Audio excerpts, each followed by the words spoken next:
All right. I'm live, at least according to what it's saying on screen. So, yeah, I'm live. Anyways, I'm going to just do my normal thing here. Let everyone know that, yeah, this live stream is about. I kind of did a short notice, just set it up a couple hours ago, a few hours ago. So, probably take a little while for people to get the notifications and realize that this is even happening. But man, do I ever got a lot of stuff I got to cover today. A lot of stuff, folks. Matter of fact, if you could see how many tabs I have open, thank goodness I have Starlink and a lot of broadband because wow, it's got to be using a lot right now. That's about how it looks. Anyways, like I say, just give me a sec here. Want to check and make sure this is actually being live streamed on Facebook. Rumble, I will upload as I do with all my other stuff. I'm going to upload it to Rumble, but I don't know. I just get pretty minimal views, and a lot of people. That's one thing I will say, and I've said many times in the past. I mean, my Canadian Libertarian Facebook page is actually super active. It's actually probably the most active of all my social media. All the social media platforms that I use. So I figured, hey, let's put this one on Facebook. Give people. It's so much. Everyone's either on X or Facebook, right? Rumble, not everyone's just sitting around watching Rumble all day. Although the ones that do, good for them and kudos, right? I like watching Rumble. There's certain people actually I can only watch on Rumble, right? So I get that.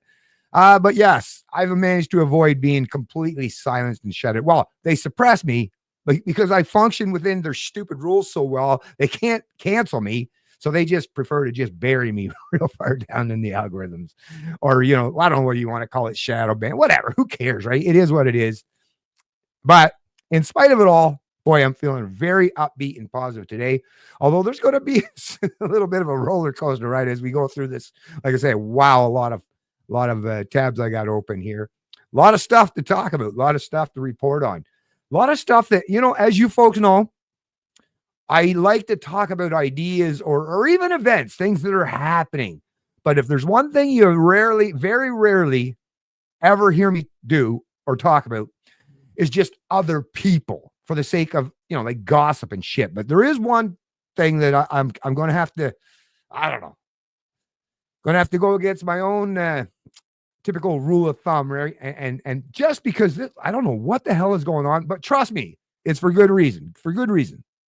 Definitely not about creating division, actually more about tamping down on those divisions, which are rampant today, as we're saying. And yeah, collective guilt and punishment has reared its ugly head again, folks. If you're an American right now, you're like, hey, Trump might be fucking doing some shit that you folks don't like, but I didn't do a damn thing to you. If you're a business owner, right? In the US now, or even if you sell products into Canada and you're a US, business, and you're like, hey, Al, what are you doing? Why are you not buying my product? I didn't do anything wrong, but hey, in collectivist Canada, collective guilt and punishment is a reality. I mean, come on, COVID proved that beyond the shadow of a doubt. Anyways, I see someone, Kevin Hazelwood. Sadly, YouTube owns the scene. Yeah. Well, hey, like that's why I have redundancy in terms of my live stream. So, like I said, this is being live streamed to my YouTube channel. And thanks for those of you who are actually watching YouTube still. Really appreciate it, because that's another place. Once again, because I started out on YouTube, and YouTube used to be quite free there for a while. That's where the bulk and the majority, especially in terms of my, what do I got? Probably over 1,400 live streams and videos now, which is a lot, which is a lot, right? Not as much as some, I get that, but it's still a lot got to remember, folks, I'm a one-man band. I don't got it producers behind the scene. I'm a one-man man. I have a full-time job, although luckily in the winter months, I have more available time. I'm a family man. I'm a dad. I'm a grandfather. That's a lot for one guy to do, right? And I try it, but I love a good challenge anyways. But yeah, thanks there for joining the live stream there, Kevin. And yeah, YouTube. Yeah, I get you. Hey, that's why I still live stream to YouTube. But anyways, like I say, check that out over on YouTube. Check it out over here on the Facebook and X. Let me just double check and make sure this is all being live streamed to the X right now. So let me open up another tab. Let me just open up one more tab to add to the 5 million I already got open, I guess, right? Okay, here we go. Profile. And I'll just make sure people know that, yeah, I'm live. I'm live. Okay, here we go. Quote, I'm live. Folks, Yeah, why not? I'll add folks into this one. Change it up a little bit. Okay. So yeah, so now that I got that, right? Got that dealt with. Let's start. Where are we going to start? Like, holy shit, where are we going to start? This one I just wanted to cover because to me, it's just such a blatant example of just to show people like how they're this thing with Canada being, we're all in this together, Team Canada, right? First of all, that has never, ever been a reality, especially with a province like, what are we pretending that Quebec doesn't exist now? Right? We're all in this together. And in case you're wondering here, I'll bring this up just so you know what I'm talking about here. About. Okay. Where's that? Present. Let me bring this, put it on the screen here for you fine folks. I think I shared this maybe even in a past live stream, but I just, like I say, just to reiterate, because it's completely in line with the kind of stuff I'm going to be dealing with anyways, like I say, this Team Canada approach, like what happened to Team Canada, right?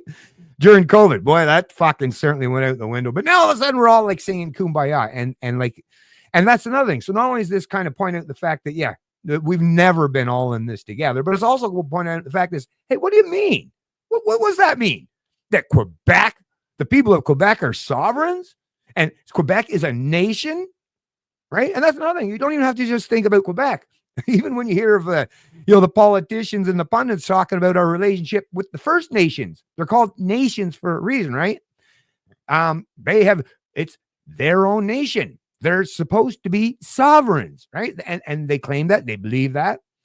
Same with the people of Quebec. But yet, the rest of us in Canada, what? If we're not sovereigns, well, what are we? Subjects, serfs, or slaves, right? So when you're out there railing against, oh, Trump wants to turn us into the 51st state. Well, first of all, the Constitution, way better, right? I mean, they actually acknowledge people's fundamental rights. Whereas Canada, not so much, right? But the fact is, oh, I'm worried about because my what? What is it? My nationalism, my what? I don't know what, my loyalty, what? To a flag, to what? Dirt, whatever. What? Once again, how come we can't be sovereigns? How come we have to be subject, serfs, or slave? And if you're going to be that, like as an actual libertarian, a philosophical libertarian, it's like, yeah, there's a lot of plantations. There's like what, 200 plus plantations on the planet?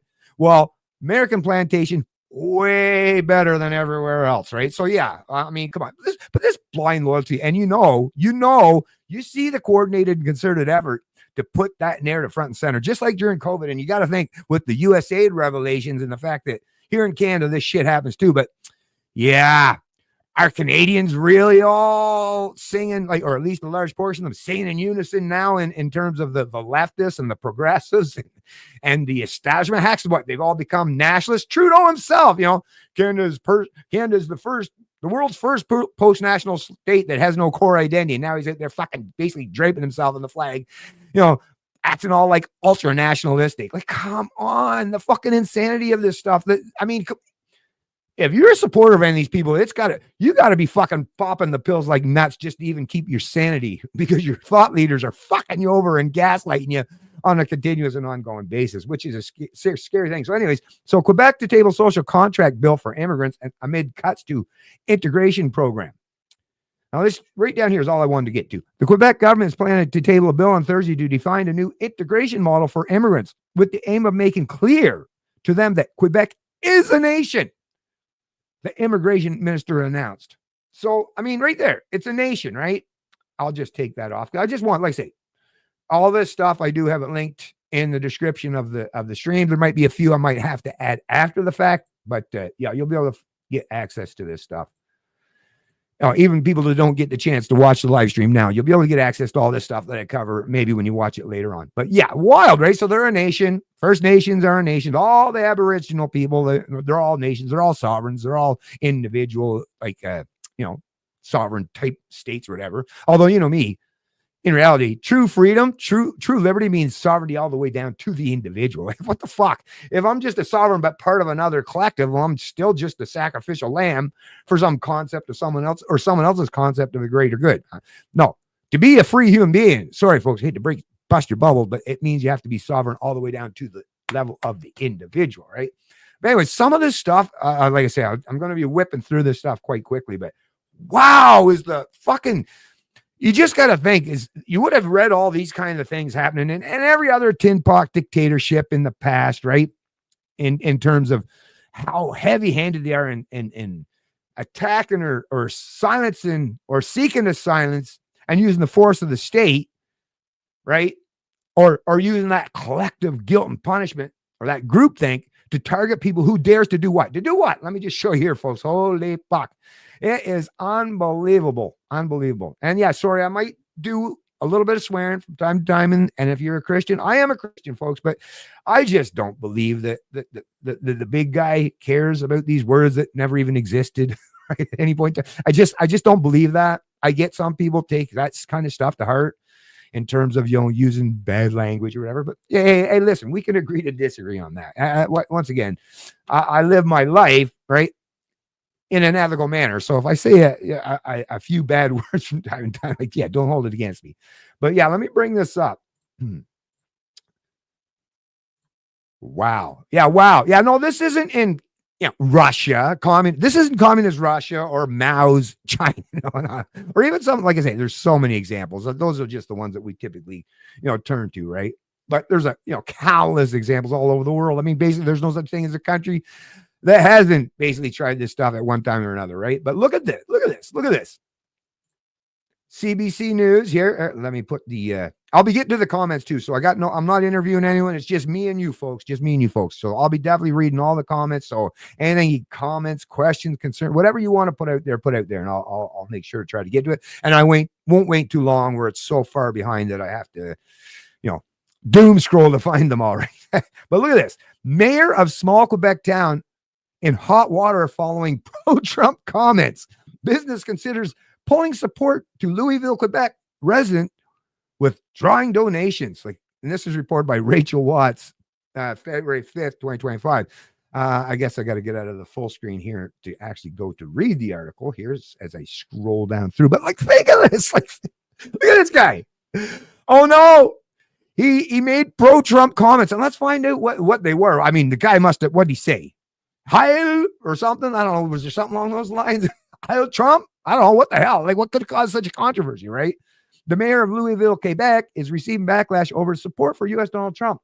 On Sunday, Mayor Yvon Deschamps was quoted by the Nouvelliste, a Mauricie, Quebec regional newspaper, saying that despite being disappointed about the impending 25% tariffs, Trump is still my man. I make no secret of it. Good for you, dude. Good for you. You're like one in a gazillion, especially in a province like Quebec, right? So, wow. Woo, baby. Or any province in this country, because I swear, half of the country, thanks to, because all they were, well, actually, shouldn't say half.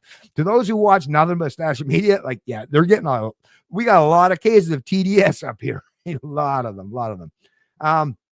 Deschamps, who made headlines in 2024 for encouraging the hunting of turkeys, terrorizing his town of about 5,000. Located 160 kilometers southwest of Quebec City, is now being called out. What the hell is only in Canada, man? You sure they weren't Canadian geese? Oh, no, they're fucking down south. Even the fucking geese can't stay in Canada in this fucking climate. And yeah, here on the East Coast, folks, I got to tell you, it's been fucking cold for what are we going on, a month straight now, where it's double digits. Into not just double digits, but minus 20 or below. It's cold. It's kind of cold. And I got to think that probably not working out so well with all them immigrants that mostly came from very, very warm climates. I bet you they're having a real fucking shock. And there's lots of that to actually get to too. Seems like there might be a substantial or sizable portion of them are no longer in the province anymore. And I can't say to blame them. Right? Come on. And not just because of the fucking bitter cold, but the opportunities here. Yeah. I mean, unless you want to work for government, right? But anyways, I digress. Or be a servant to those in government. Right? Not much there to, and even some of them are acknowledging this. Wait a minute. What'd you do? Bring me here just to be slaves for a bunch of elitist progressives? Yeah, pretty much. About time you found that out. Could have told you that a long time ago. Could have saved you the trip and the aggravation, right? Anyways.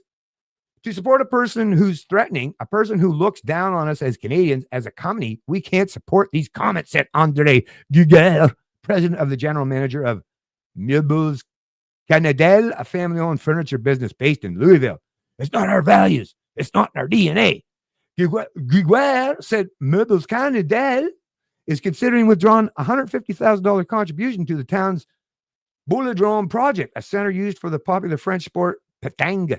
But like, okay, all right, I'll bring it off. Like, no, I don't have to read the whole thing, but I mean, come on. So the guy fucking, because he supports Trump, like these businesses are like, fuck you, man. Like I say, collective guilt and punishment. It's so Canadian. It's so Canadian. It's a wonder it's not in our fucking national anthem, right?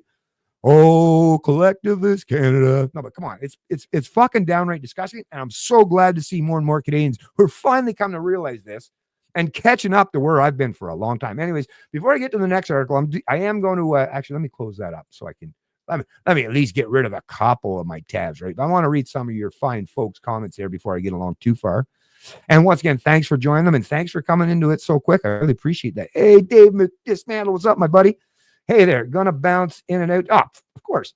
Good to see another stream. Right on, buddy. Right on. No, you do your thing, Dave. You do your thing. Because I recognize that the kind of people that watch my content aren't just a bunch of lazy, inept, loser progressives, right? You people actually, I know, have a life. You have things to do. I totally get it. Totally get it. But yeah, thanks for popping in out there, Dave.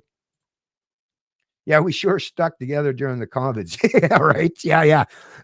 What was it? 1 in 4. Now, of course, it was a poll, so who can say exact amount? But we were out there and seeing it. We felt the physical shit too, right? And how crazy some of our fellow Canadians got. But yeah, what was it? 1 in 4 Canadians supported putting us in jail for what? For what reason? What did you do? I just wouldn't take the jab. That was completely ineffective, like, or not just ineffective, like it didn't prevent spread or getting COVID, but it was, I just don't need it. I'm a healthy fucking guy. What the fuck would I need it? None of my kids need it. My wife, actually, no one in my immediate family, extended family, sure, maybe, right? Ones that I don't have much of a contact or conversations with, but in my immediate family, not one, folks, not one, which, gets me right here. Well, that's why we're family. We're family. Right. But yeah, it was amazing. But to see, and yeah, not just that, but yeah, deny them fucking healthcare, man. And let them fucking die, motherfuckers. Oh, you don't want to take the shot? Die, man. You don't even deserve the healthcare. So, but wait a minute. You cocksuckers force us to pay for it anyways. And that's prior to COVID. But yeah, you want to deny it to us? And what was it? Oh, we should raise their insurance because the unvaccinated people drive more dangerously. You remember, I mean, the fucking myriad of bullshit that they used, that coordinated and concerted effort to target the unvaccinated, it was unreal. So yeah, to pretend we're all in this together, fucking please. Yeah, good one, Dave. They shut down that website with all the spending numbers. Yeah, but way back, Time Machine had it. Of course, that's the thing about it's the internet, folks. It doesn't forget. And there's all kinds of like archives. There's archive.org, there's archive.is, there's archive. I mean, there's archive sites that, yeah, you're not getting rid of it. You're not scrubbing the internet. And plus, people like myself, even if somehow they can find a way to scrub the internet, not only do I save it, or not only do I share it and keep it, I save it. I screenshot, right? And it's completely removed from, I can have it even on a backup drive, which I do. I got 3.5 terabytes of stuff that I've been saving since I've been dealing with all this shit for what, 15 years? 3.5 terabytes, folks. Yeah.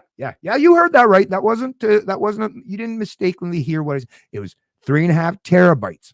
And a lot of it, there's some video, of course, right? But back then, a lot of that video wasn't in super, super high quality. So it didn't take up that much space. And a lot of that is articles and all those videos, just like now, when I bring these articles up, it's all saved. It's all archived, and it's not even on the internet. So there's no way. And I'm just one person. I mean, there's lots of us, right? It's kind of a libertarian thing to be like overly zealous in terms of doing this stuff, right? We have redundancy even. But yeah, they're never getting rid of it. But yeah, thanks for pointing that out, Kevin Hazelwood. That story, I don't know. Like, to me, I'm not even 100% sure on the scrubbing of the thing. Probably. But as you folks know, if I don't know with 100% certainty things, or if I can't prove it objectively, or put the old philosophical or ethical lens on it to show the universality of it, I kind of tend to stray or stay away from it. Doesn't mean I can't offer opinion here or there. I obviously do. But anyways, moving on, to actively practice their constitutional republic. Yeah, man. Yep. It's wild. That's the Americans, right? They actively, yep, they do.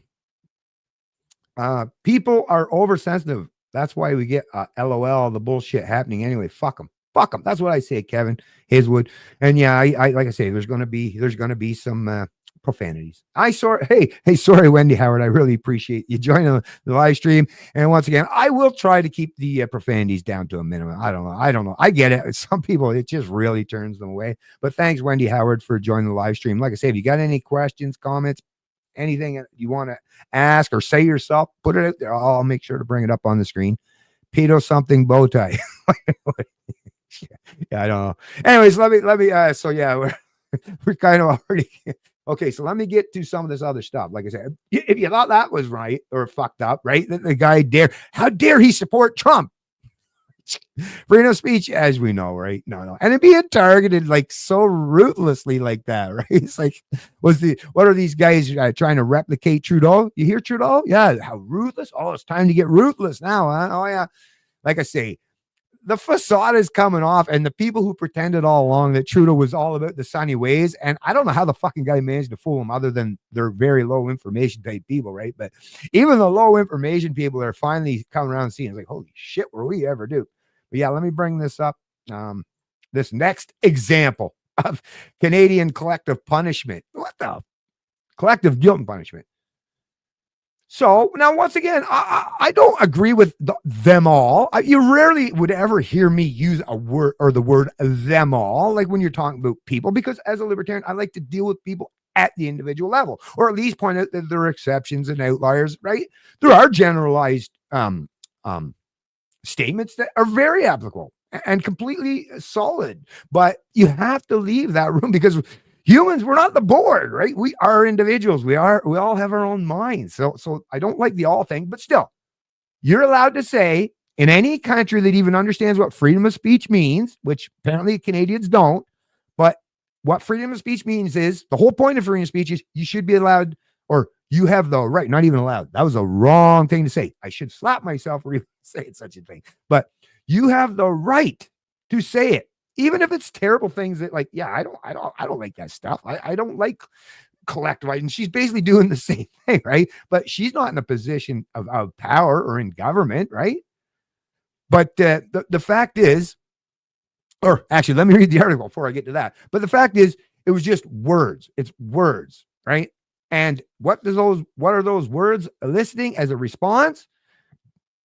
Deport them all. RCMP investigating racially motivated signs in St. Albert.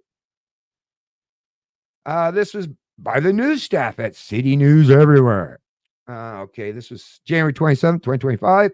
Police northwest of Edmonton say they are investigated after 3 men were seen holding up what authorities are calling racially motivated signs by the side of the road Saturday. Photos posted online by the mayor of St. Albert show the men dressed in black and their faces covered, holding up signs that read "White Lives Matter" and "Deport them all." Dressed in black and their faces covered. Gee, that sounds an awful lot like Antifa. And you ever see some of the signs that the Antifa's people, or like the Black Lives Matter, or what? I don't know, the Palestinian supporter people, or I mean, there's a myriad of them, right? Ever seen some of this? I didn't hear the media going after them, right? Or the police investigating them. But yeah. How dare you? You're just on the wrong side of things, right? That's the problem. You're not kissing the ring. That's the problem, right?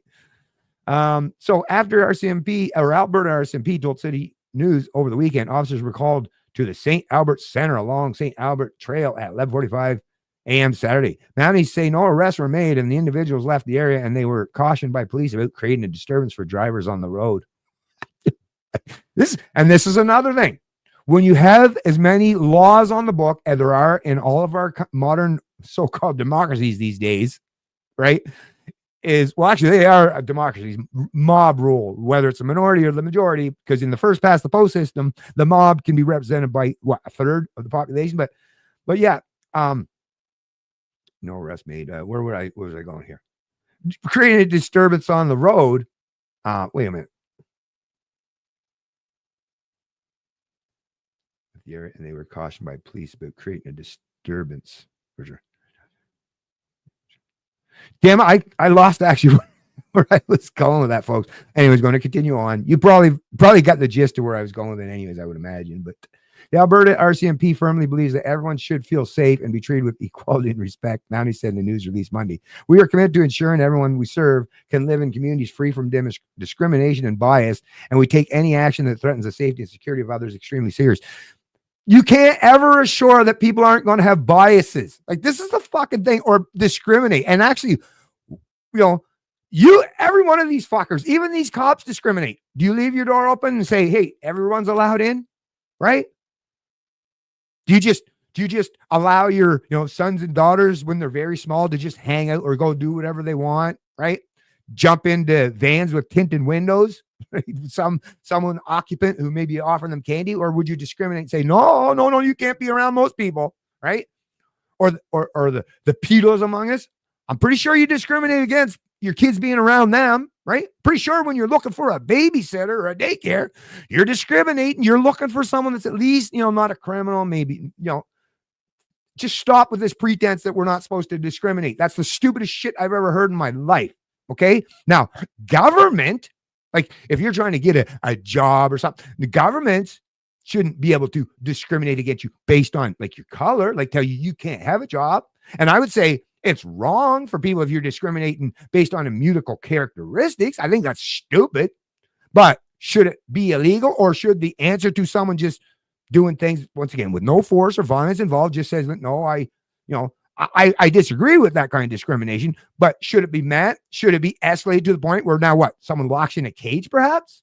Seems like an unreasonable fucking response, doesn't it? Okay, create disturbance for drivers on the road. I forget, man. I'm trying to figure out why I was going with the disturbance with the drivers on the road. Disturbance with the drivers on the road. And that's another thing with cops. Disturbance with. I mean, the cops showing up and probably with the lights all cherries all flashing and all that stuff probably distract people, right? And anyways, that's not where I was going with that. In her Facebook post Saturday afternoon, say about St. Albert mayor. Oh, that chick was actually the mayor. So this absolutely amazed me. This is not the St. Albert that I know and love. Wednesday, Herons issued a statement saying, I strongly condemn this disturbing incident, send an equally strong message of support for the values of inclusion, diversity, and equity and accessibility. I have invited other elected officials who represent St. Albert to join me in supporting this statement. I appreciate their willingness to stand together against the force of ignorance, bigotry, and hatred. Adding, the city of St. Albert is welcoming and inclusive community. There's no room for hate in our neighborhood. As the St. Albert RCMP stated in their January 27, 2025 news release, everyone should feel safe and be treated with equality and respect. Yeah, right. Yeah, okay. It's such a, anyways. So Albert RCMP are asking anyone with images or video of the signs or individuals to call the police, right? Like I say, escalation. That's what these folks are about. And now, like I say, I don't agree, but I do agree that white lives matter. I mean, what the fuck is wrong with that? Like, nobody gets up in arms if someone says Black Lives Matter, right? It's like you're supposed to say that. But all if you say that about it, well, matter of fact, you can say about any race. Just don't do it against white people. And you know what's fucking insane? It's white people in particular who are pushing the narrative that, like this lady, this mayor, damn, she looks awful white, doesn't she? Right? It's like, but apparently she's like, well, no, my life doesn't matter. Well, I would kind of probably agree with you based on that kind of fucking stance you're taking. I don't care a whole lot for your life either. Right? You don't have a whole lot of importance in my life, but hey, I think people should be able to say whatever the hell they want as long as they're not, right, advocating for, preemptive use of violence, and that it can be proven to be a direct and imminent threat to people. That's, the bar, right, for the freedom of speech thing, right? But come on. Just stop with this fucking insane collective guilt and punishment, or pretending that hate speech is a real thing. You're never going to prevent people.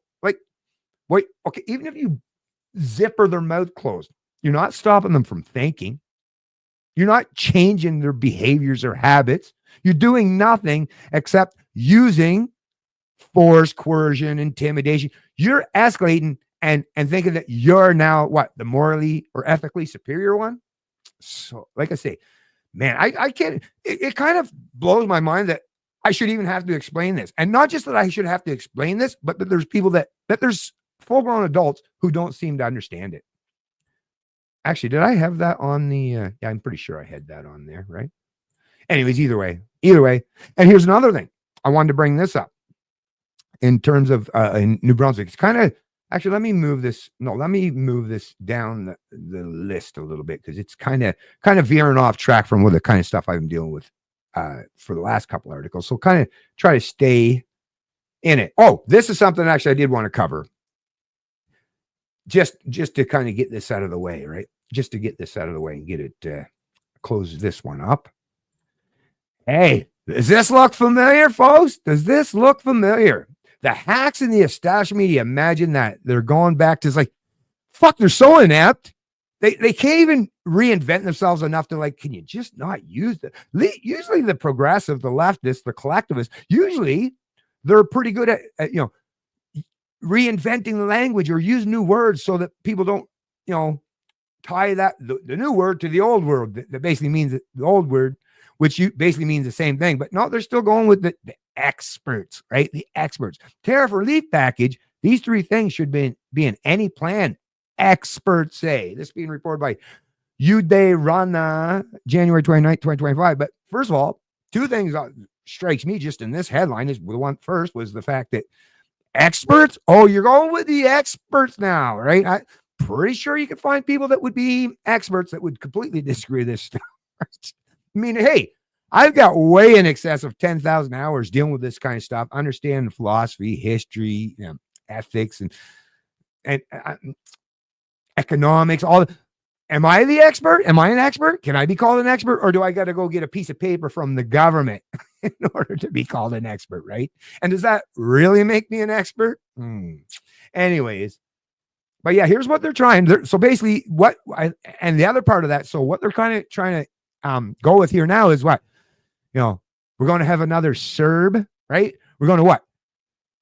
Start using government to basically put Canadians under the thumb. So the old government, reaction solution kind of thing is, so they're going to break your leg and then offer you a wheelchair, right? Government's going to break your leg because they're going to be the ones who are going to cause the pain in the first place. And then they're going to offer you a wheelchair after they broke your leg and pretend that they were benevolent or virtuous for offering you a wheelchair after they broke your leg. Well, I mean, I guess some small party might be like, well, at least they gave me a wheelchair. But it's like, yeah, I guess, but they broke your fucking leg. You wouldn't have needed the wheelchair. They didn't break your leg. But anyways, I digress. So yeah, basically what they're saying. But let's just read a little bit, see if we can't confirm our suspicions. Well, damn well that's what they're going, right? They eventually, what they want to do is they want to introduce UBI. That is their ultimate goal. And we know the Trudeau Liberals. I reported on it. They already introduced it. What did it make it the first or second reading or whatever? The UBI bill. Remember during the whole COVID thing, or just towards the tail end of it? Or no, it was right in during the COVID thing. Like I say, just look through my past live streams. Just type in the keywords UBI or CERB or any of those things, and you'll find all that information. But yeah, wild, right? They're going to try that again. U.S. President Donald Trump's proposed tariffs on Canada could come within days, and Ottawa is gearing up to meet the threat. With fears of an economic crisis if Trump's measures hit this weekend, some are calling for a relief package for workers and businesses along the lines of Canada's COVID-19 supports. Well, there they even admit it. Hey, they're even willing to admit it right there. And why? Because most of their readers are collectivists, are socialist types. They're like, well, yeah, of course. Well, of course we're going to force the productive people in occupations or jobs or fields that actually are still working to pay for those who are affected, right? Forced income and wealth redistribution, right? That is something that sadly, as I grew older and come to learn this more and more, there's days I wish I was blissfully ignorant of this fact, but man, there's a lot of socialists in this country. It's unbelievable and unapologetically, which is just wow, right? Canada's pandemic, which means you have to be, not just evil, but if you're someone that's even willing to be on the dole and accepting of being taken care of from cradle to grave, whether it's by government or your mom and dad, man, you got to lack some fucking self-esteem there, right? Come on. You got fucking problems. You got issues.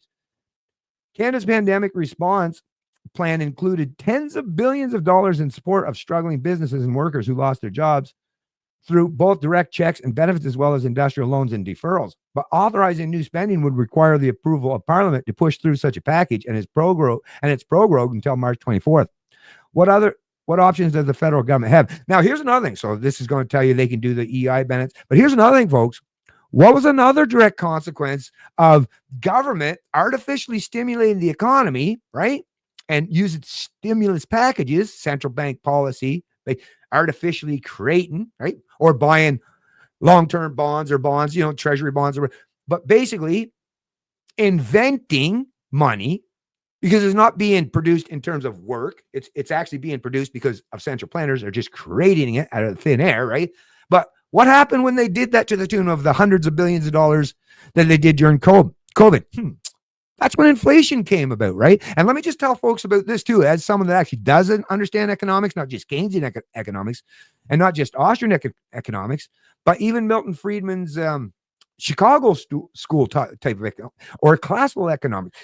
I'll tell you, folks, if you understand economics, or even baseline, like economics 101, is, gee, what do you think happens when, well, not just the printing of the, or inventing all this money, so you have way, way more money, right? Chasing after, even if it's just the same amount of goods, well, that's what's going to create inflation. That's where you're going to see prices start to increase. And that's probably why they want to bring about UBI, just like with minimum wage, because every time they fuck you over, they got to keep raising it and raising it and raising it and raising it and raising it and trying to create a new floor, because every time they start with this inflation, well, it affects us all and we lose it. We lose our purchasing power. It's very destructive, folks. But think about this another thing too. Here's a little thing that a lot of Canadians probably haven't heard from anyone else yet, or maybe they have, because there's some otherwise Canadian, not just libertarians, but astute economists in this country as well. But here's another thing with all this buy Canadian. So think about it. If the buy Canadian thing stands, right, which it looks like it, my wife, even in New Brunswick, she works at the grocery store, and even in New Brunswick, you got a lot of these old biddies that just watch establishment media, right? Of course, right? But they're all like, I want to buy Canadian. Tell me what the Canadian, how come you guys don't have all the labels on the products saying that they're Canadian? Because I just want to buy Canadian. But so think about it. If you buy American products, and first and foremost, American, there is no tariffs, right? Trump pulled them away. Boom. But Canada is still acting, or they're being very spiteful and vengeful because they got TDS, like I say, and they're all buying Canadian. Well, what's that mean if you're just buying Canadian? Well, that means all of that money, right, is staying in Canada. So all that money, so now more money is staying in Canada. Basically the same amount of goods, actually going to be less goods now, right? Because nobody's buying the American goods, right? So now it's just the Canadian goods. So if you had 3 products that you were buying before, and 2 of them, let's say, were American and only one's Canadian, well, that money, those 2 products that you were buying that were American, well, that money you're spending would get converted to American dollars and go back down to those American companies in terms of profit or revenue. Well, no one's buying American, or at least a sizable portion of the country is not buying American. What does that mean? Well, if they're only buying Canadian, well, that money's staying here in this country once again. So instead of the 3 products, you now have 1, but all that money is staying in the country. So a lot more money in the country, less products. Once again, you can't, as much as these idiots try to pretend, you'll never be able to escape the old law of supply and demand. No matter how hard they try, it's like trying to escape, or it's like trying to pretend that gravity doesn't exist. Now, there are ways that you can try to escape gravity, but it requires a tremendous amount of power. But you can't escape. Actually, gravity probably wasn't the best example, but you can't escape the old law of supply and demand, right? Well, that's the thing. You don't actually, with gravity still exists, right? So anyways, but so just to reiterate, folks, not only is all this stuff, and it's not even implemented yet, but this stuff is going to be massively inflationary. And think about who gets hurt the most under inflation? Your public sector working people who are basically not just paid by government and basically get raises that are outstretched or are on par with inflation, right? And they don't have an economic bottom line because they can economically enslave entire generations, or, what they can do to prop everyone up. But, the people in the private sector can't. But what do you think happens when they're spending all this money, and the poor people can't? So the public sector person that making a couple hundred or $100, $150, $200,000 a year, They even with these price increases, it's a nuisance and it's an inconvenience. It does affect their bottom line to a small degree, but they can continue on to consume, which means when the prices go up, they can still buy it. The poor people, right, especially the working poor in particular, it's a lot harder for them. So inflation always and forever affects the poorest among us, right? So all these progressive and elitists, why you want to hurt the poor so bad? Why the hell? Why? So you can poke your finger in Trump's eye. That seems like a terrible thing to do. Anyways, let me bring this off of the off here. Like I say, this will be linked in the description of the video or the live stream. I will just check and see, is there, I'm going to check on a couple more of the comments actually before, because I'm kind of going, wow, like a little, me folks, I get a little wound up. Okay, let's see, people are over since that's why we got all the hi Bennett and friends. Oh, wait, now here we go. Hey Wendy, what's going on? Oh no, I saw that already. Peter something, bow tie. Oh yeah, there we go. Okay, I think I know where we're at now. Yeah, right. It's wild. Yeah, you think? Yeah, we investigated ourselves or our political masters, and I don't know how it happened, but everything's all good. Nobody did anything wrong. Yeah. Expert equals somebody in his basement getting greased. Yeah. Yeah, well, that could, it could happen. It could very well be the case. Let me get down here. Liquid Gal. Morning, afternoon, Lead Now activists. Oh, Lead Now with over 600,000 people backing them. They're hooked into the teachers union. They push the BS of UBI. Good point, Liquid Gal. And 600,000 people. Yeah, Lead Now. I remember that Lead Now. Very, very leftist, very collectivist, right? And that's the other thing too, is like the terminology we have to use. It's kind of, it doesn't fully encompass, because there's a lot of conservatives who call themselves conservatives in this country, especially the progressive ones, which is, as I said a million times before, that's an oxymoron, a progressive conservative. But yeah, they're collectivists too. Make no mistake about that, folks. They are collectivists too. All right, now I am going to just keep on going. Oh, check out this. I wanted to show this. I wanted to bring this on because I found that these stats to be quite wild. They don't surprise me at all, right? As a matter of fact, I've even shown similar kind of things in the past, but I figured, since it's here, let's bring it up. So this is basically a chart of 144 countries, all the data sourced from the International Labor Organization or the OECD, unless noted otherwise. So basically what this is saying is the public sector workforce, in terms of not just how many millions of them, but as a percentage of the population. And once again, I'll just can this first and foremost with the fact that when you're talking about the workforce, we got to remember, folks, because they're going to take into account a lot of things, but you got to remember, when you're talking about the population of the country, so Canada's what, 41 million now? Well, you can knock off a few million just by the sheer fact that, there's a lot of retired people, so they're not considered the workforce. There's a lot of young people, so they're not part of the workforce. But so as a percentage of the actual workforce, instead of a percentage of the population, would obviously skew these numbers even higher than they are here. But trust me, even without any of that, even with just these numbers, wow, massively disturbing. So here we go.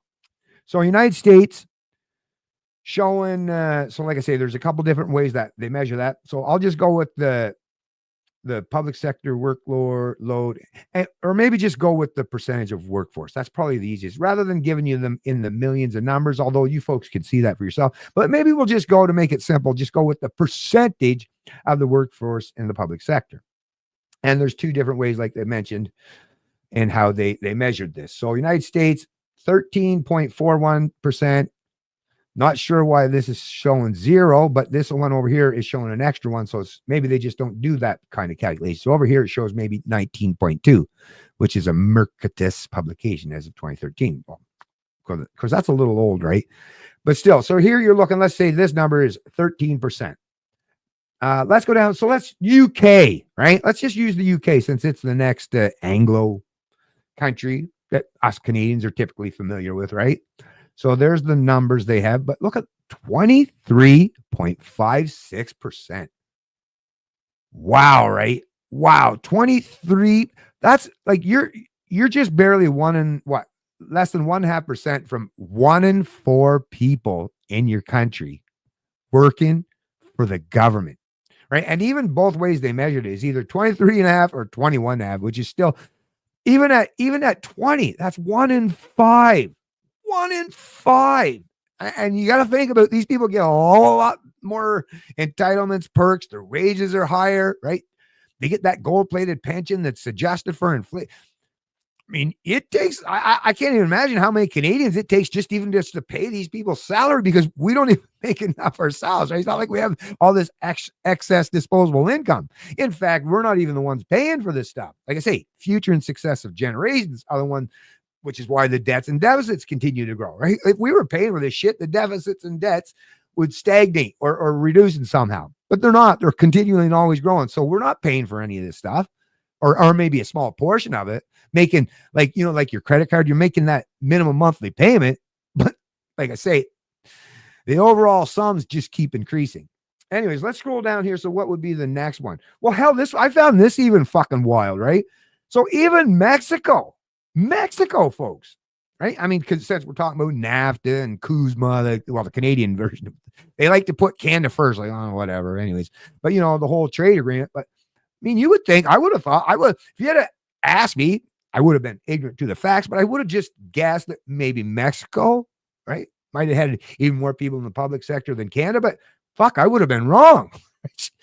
According to this one, 11.55% or 13.8%, depending on which way you want to measure that. But it's a far cry from 21 or 23 for the UK, isn't it? Now look down here, France. Well, of course, France, right? Which Quebec, which are the French people anyways, but we're quite familiar with the fact that the French people like their public sector jobs. They like working for the government, right? That's a fact. If you're Canadian, you know that. If you've driven through Quebec, you know that.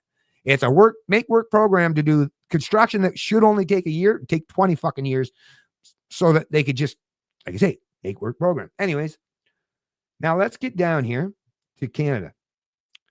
21.11% or 22.4%, depending on. So pretty much on par, depending on which way you're going to measure that, right? With our UK brothers and sisters, right?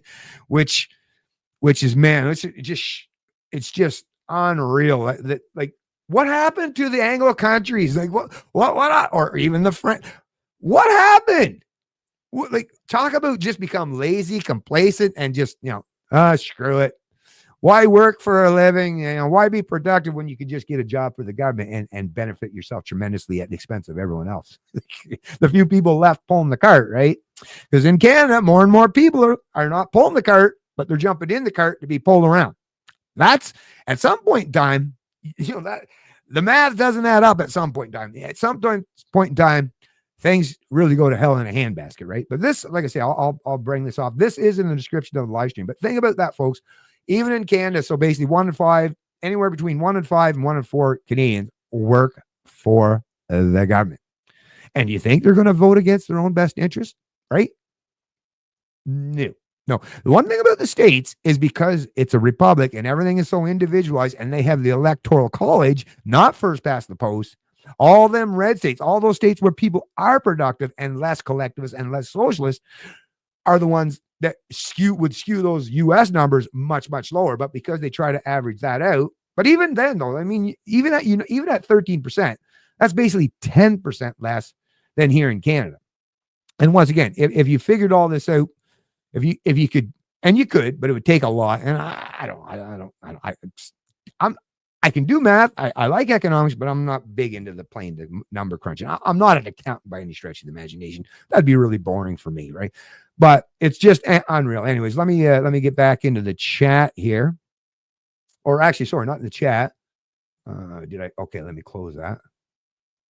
And yeah, here's another thing for all these people that pretend that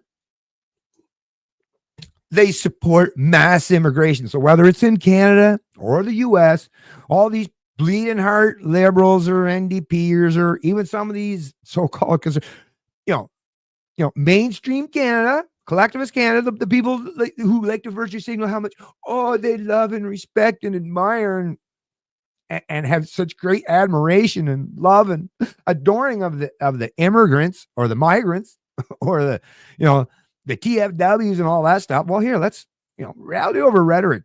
That's a term I like to use a lot. Reality over rhetoric. Now, this is a CTV News article. Migrant workers in Canada exposed to shocking abuse and discrimination. Amnesty. So this was actually, as you can see, it was a CNN publication, just copy and pasted for Canadian consumption. Of course, as we're seeing, very coordinated. This is published January 30th, 2025. Migrant workers in Canada have been exposed to shocking abuse and discrimination while working under the country's temporary foreign worker program, according to a new report by Amnesty International. In the report published Thursday, Amnesty criticized the structure of Canada's TFWP, which allows employers to hire migrant workers for primarily low-paid jobs across sectors including agriculture, food processing, construction, and hospitality. First of all, what are these low-paying jobs in construction? Construction jobs are actually usually decent-paying jobs in comparison to contrast to some of the other ones. So what the fuck are you talking about? And that's the other thing. To pretend that you need to bring immigrants in to be construction workers, such a bullshit. All that is an excuse or a justification for employers. Well, governments benefit because they get to pick winners or lose in the economy and benefit from all the shit. And they get a whole bunch of government workers to implement the policies and be the bureaucrats. The corporations and businesses are like, fuck yeah, I'll take someone that'll work for less than this white guy or this old stock Canadian that's, had to live in this fucking really expensive country for his whole life and can't afford to work for less than that, right?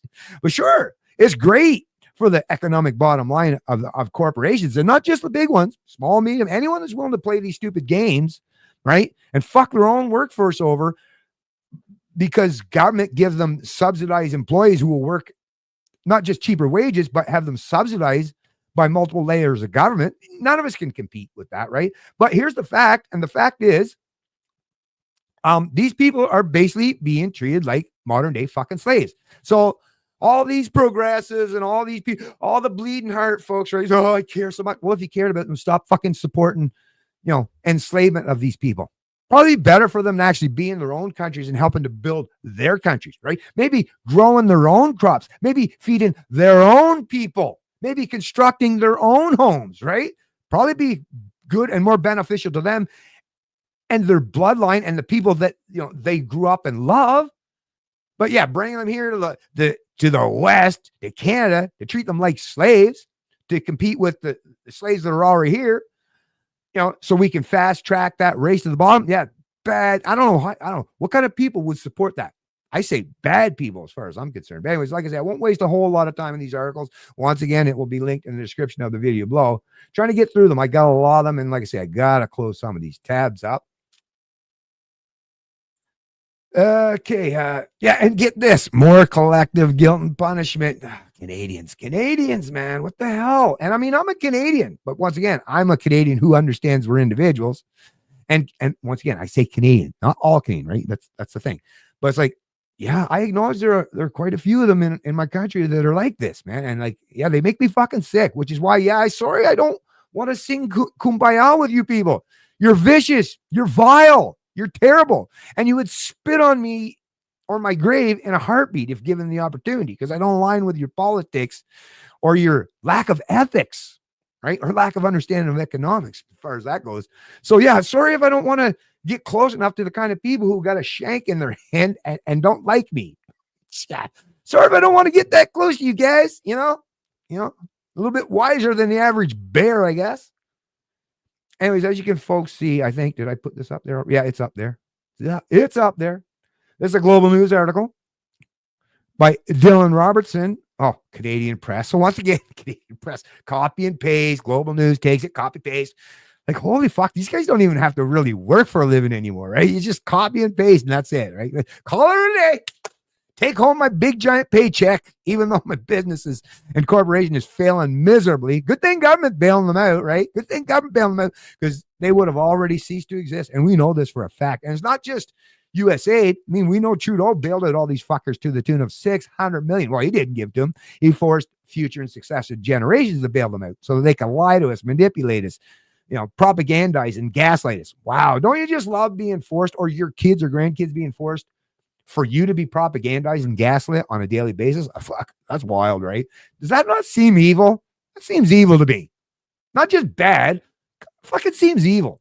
Should Canada ban X and Tesla? Why calls are growing.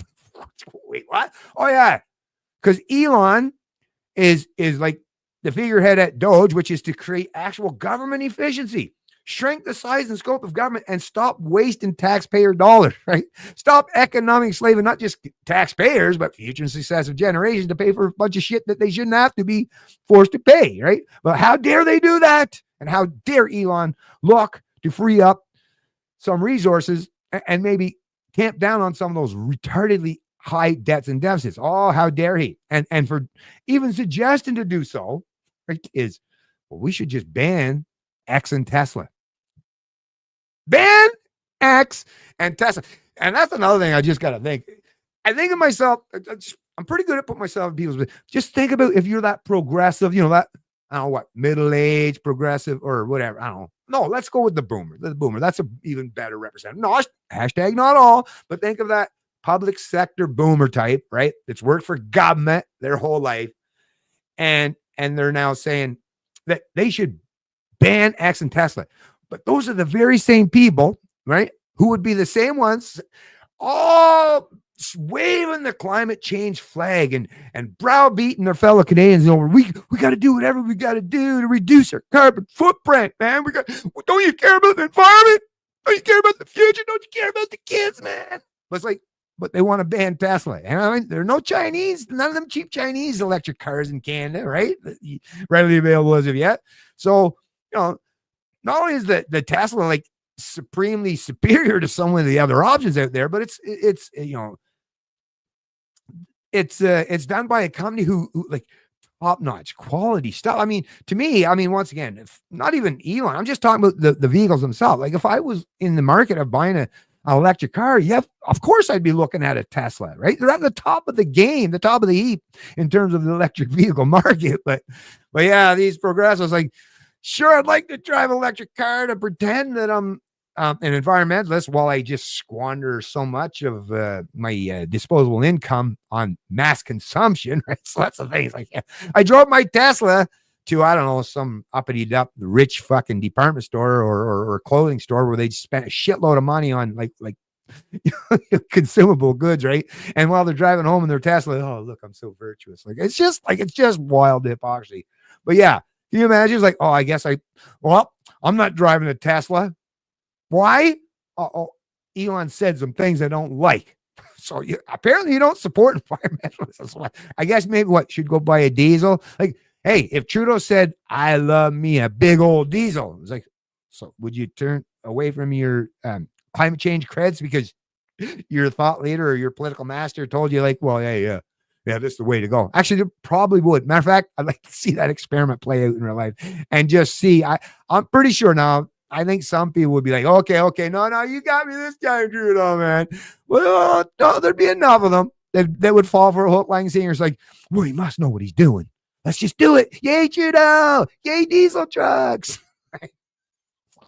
You just got to imagine, right? Well, I got a pretty good active imagination, so I can imagine it. You folks, and here's another thing. Yeah, let me bring this up. Like I say, they're going to be coming fast and furious, baby. Fast and furious. A lot of stuff to get through, but let's bring it all. Let's just put it all out there. Just put it all out there. Okay, look at yep. Oh yeah. Oh, how dare! Oh, look at Trump down there. What? Fuck you, Trump. What? 51st state or some economic union? Yeah, no, man.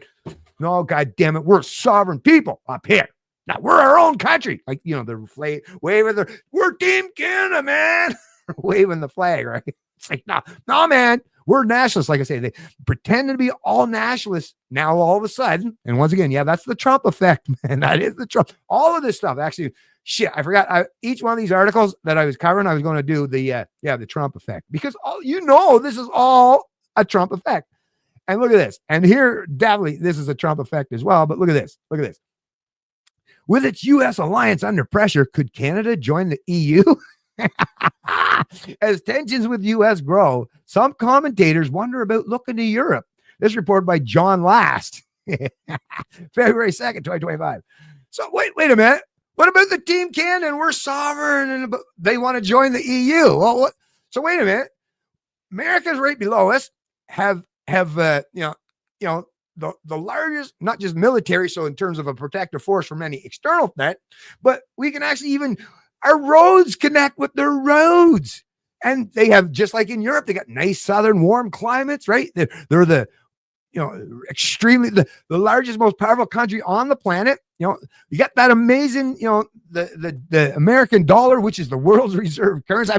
There's just so many benefits. Like I said, I wouldn't even go through them all. It would take quite a while to point out all the amazing benefits that we would have if we did either, whether it was an economic union or become the 51st state, right?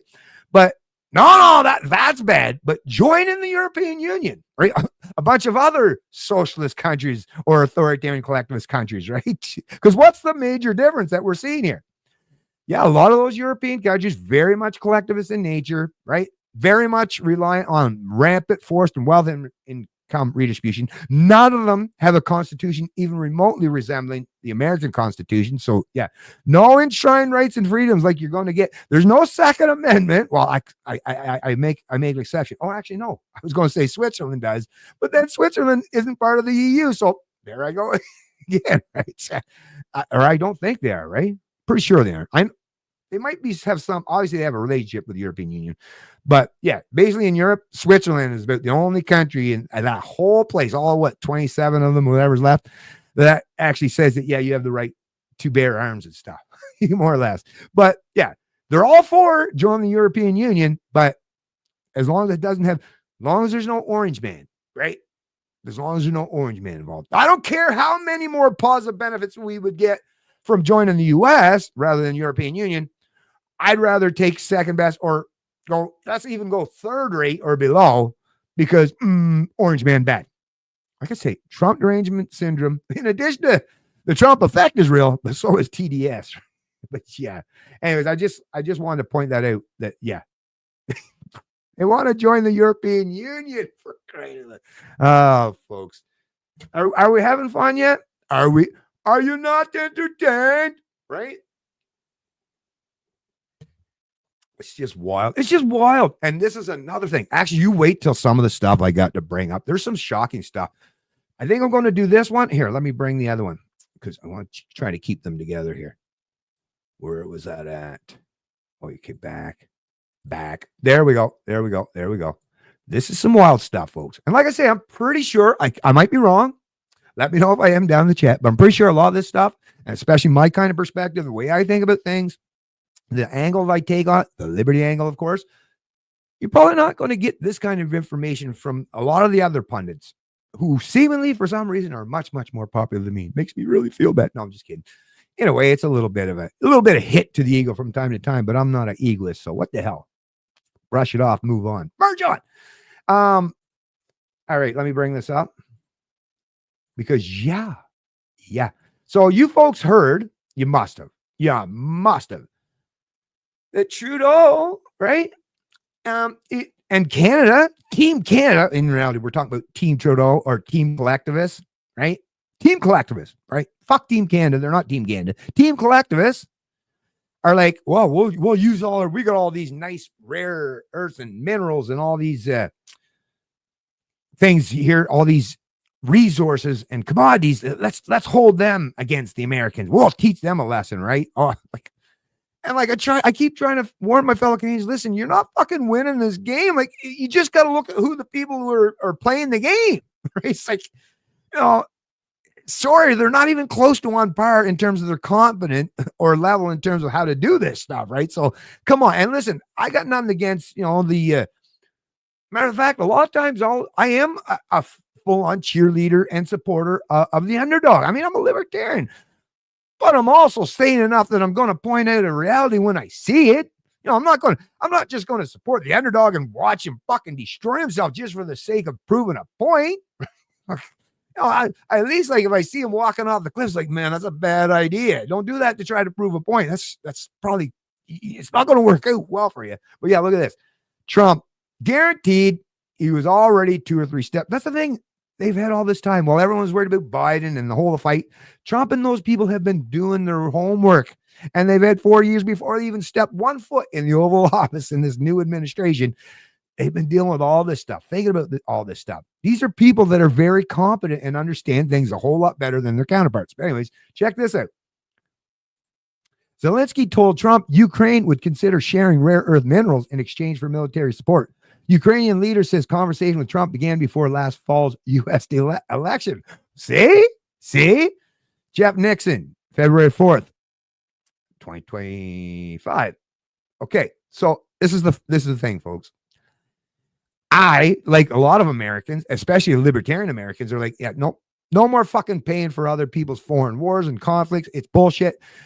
Stop forcing the American people. And plus, you're supporting a lot of death and destruction. Why do you want to do that? It's bad ethically, bad economically, right? But if there's one thing, even a libertarian, as a libertarian, let me just tell you, if there's one thing, so since they've already squandered, tens of billions, maybe hundreds of billions, I'm not sure exact amounts, but let's say tens of billions of dollars to support the war or the conflict in Ukraine, which is, like I said, just been so devastating to not just Ukraine, but Russia. Both sides, it's just been completely devastating for both sides. So much destruction and death is just unreal, right? But yeah, at the bare minimum, if you're not going to get the money back, or if it's disappeared, or it's already been squandered, and all the money that was squandered has been destroyed because it's a war. So you're basically spending huge sums of money on things that either get destroyed or die. So what a fucking absolute waste of resources and time, energy, and human manpower and man hours. That alone is enough to just, not just the death and stuff, but I mean, the fact that Trump is now saying, listen, we're already squandered all this money. Well, bare minimally, I want your rare earth minerals. I want secured access to that shit. We gave you fuckers tens of billions of dollars. Well, he didn't, but the other past administration did. Joe Biden did, right? Bare minimally. And you probably want more, but bare minimally, yeah, I want them rare earth minerals. And what does Zelensky say? Well, what choice would he really have to say, right? Especially if he wants that support to continue coming, or at least whatever's already been set aside to keep trickling in, right? Well, there you go, folks. So any of these threats that you hear, these hacks in the media pointing out, like even the CBC will try to put forth, and they'll give airtime to some experts. They'll tell you, oh no, trust me, we can do this, and we'll really harm the Americans and Trump, right? Don't believe their bullshit. Use common sense. Look for information in all different sources. And you too, if you're reasonable, if you get critical thinking skills, you'll probably come to draw the same conclusion I am. It's not going to work. Not going to work. So anyways, I'll stop that as well. Bring that off the live stream. And where did this go? Check this out, folks. I was like, holy shit. Now, I'm not even going to say it's all 4D chess. Might even be a little fluky, although I highly doubt it. Although surviving that assassination attempt, that was a bit of a fluke, wasn't it? Or divine intervention, I guess. Depending on how you look at it. But yeah, you got to think that this kind of stuff has been talked about, and especially the timing. Now, shout out to Benny Johnson. I'm going to be sharing this video from Benny Johnson over on X, and Benny Johnson actually is a great guy to follow. Actually, he puts a lot of great content out on X. Anyways, so check this out, folks. So what was the other threat, right? What was the other major threat that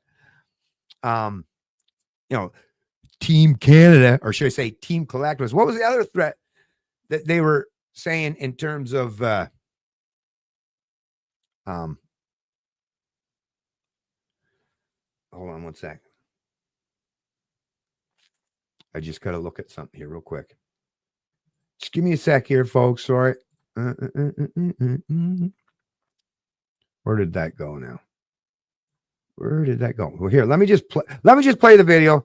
I'll think about, or I'll look for what I'm doing. Let me just play the video here. So got it lined up here, put it in full, or start the play. Okay. Also, with the inauguration of President Trump, the momentum for Japanese companies to invest in the United States is growing even stronger. Today, I conveyed my willingness to cooperate together to elevate Japan's investment in the United States to an unprecedented amount of $1 trillion. President Trump and myself also concurred to elevate the Japan-US partnership to an even higher level through improving business environment and increasing bilateral investment and employment, strengthening each other's industries, leading the world in developing advanced technologies such as AI and leading-edge semiconductors, and strongly promoting efforts to harness the energy of the growing market in the Indo-Pacific. Also, with the inauguration. Okay, so there, once again, folks, so that right there, I mean, just think about that. And I think that the numbers is unreal. So Canada was thinking that they could fuck around with US, but what the US, what Trump is showing is they were already well ahead of the game. Now, I'm sure maybe some of the Canadians might have been a little ahead of the game doing some stuff, maybe if they got a little wind in recent times, but guaranteed they haven't had the opportunity or ability to do anything good. I mean, once again, Trump can make these deals because, once again, America is the world's reserve currency, right? So all these countries, nobody's really beholden to Canada per se, right? But whether you like it or not, you kind of almost under this current, with the way the world order is set up, you almost kind of got to be beholden to America to some degree. I'm not saying that's good or bad. I'm just pointing out reality. But $1 trillion that Japan is going to invest in the United States. And that's just one part of it, folks. One part of it, of that $1 trillion. Like I say, there's more stuff I'm going to be covering in terms of this here soon. Yeah, let me bring this off. But to me, that was just unreal. But there's more. There's more yet. Wait, there's more. Wait, there's more.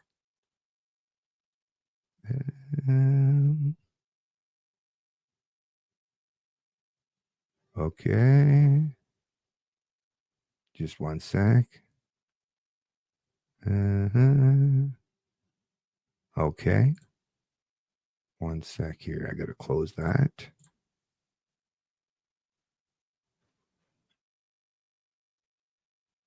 Oh, better close that up.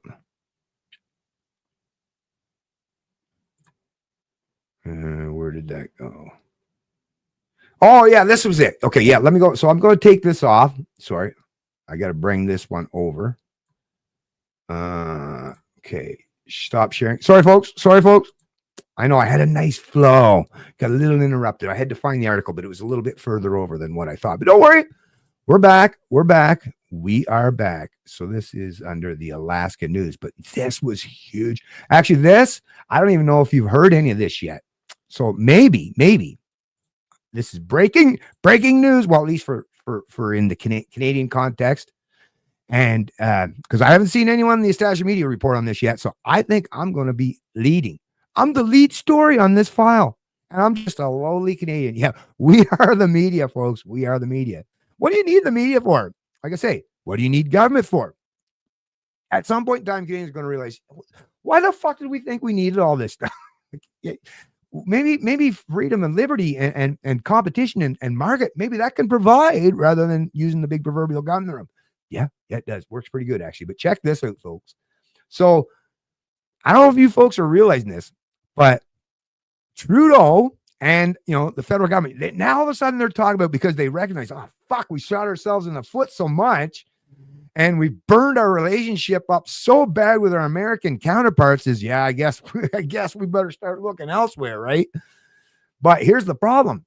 So in Canada, we don't have the Energy East. And guess who shut that down? Yeah, Quebec, right? The big socialist country that lives off of the Alberta tea, really. And so does Atlantic Canada as well.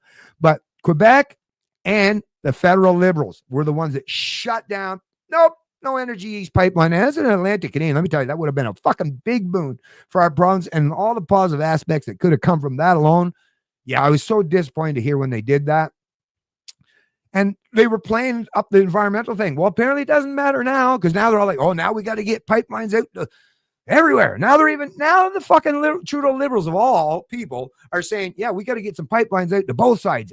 We might have to revisit Energy East. Hell, even Quebec, one of the premier or whatever the hell the guy is over there, saying, yes, we might have to bring the pipeline for the natural gas so that we don't have to be reliant on the Americans, Anyways, it's so crazy. So now they're talking about the pipelines. The problem is, though, there's no pipelines going east. They kiboshed it. What the big kibosh to that? There is one going west, which if you think east, that's Europe, right? If you understand geography, right? If you've ever looked at a map, the east coast of Canada across the Atlantic Ocean, Europe. West coast of Canada across the Pacific Ocean, Asia, right? So the only pipeline that we actually have in Canada, or pipelines that can carry all these commodities like oil and gas and stuff, are going out to the west coast. So to the Pacific side of the country. And think about Trans Mountain Pipeline in particular, that the Trudeau Liberals bought for because after they fucked over Trans Mountain because they couldn't afford to do it because they put so many rules, regulations, and environmental policies that the private company that was going to do it was like, I can't afford this shit. What are you, fucking nuts? So the government took it over and went from what, 4 or 5 billion up to what, 30 some billion. So, I mean, everything government touches now, all of a sudden it's 5, 6, 7, 8 times more. I mean, that's government, right? But the thing is we're going to get, and you know why that would be. Why did they care? Well, I guess if we get our oil out to to some port, then, I guess we should at least do it to Asia. Because as you know, the Trudeau Liberals and a lot of these people, they're real fond of China in those places, but they seem to hate their own people, like over there in Europe and shit, right? Because Europe really needs a lot of that stuff too. It wasn't just that Canadians could have got it. I mean, they could really use, I mean, even now with Russia fucking with Ukraine and all these other European countries in terms of their supply of natural gas and oil. Yeah, they could have really used Canada's help there, huh? But no, they were, all these white Canadians were like, fuck these white guys over here.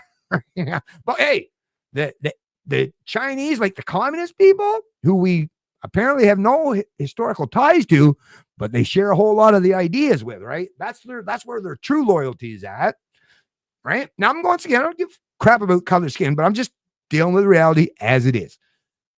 But they got that pipeline after, like I say, increasing its cost 7 times or so, right? They got that. So we can finally get some oil or natural gas out to the Pacific coast.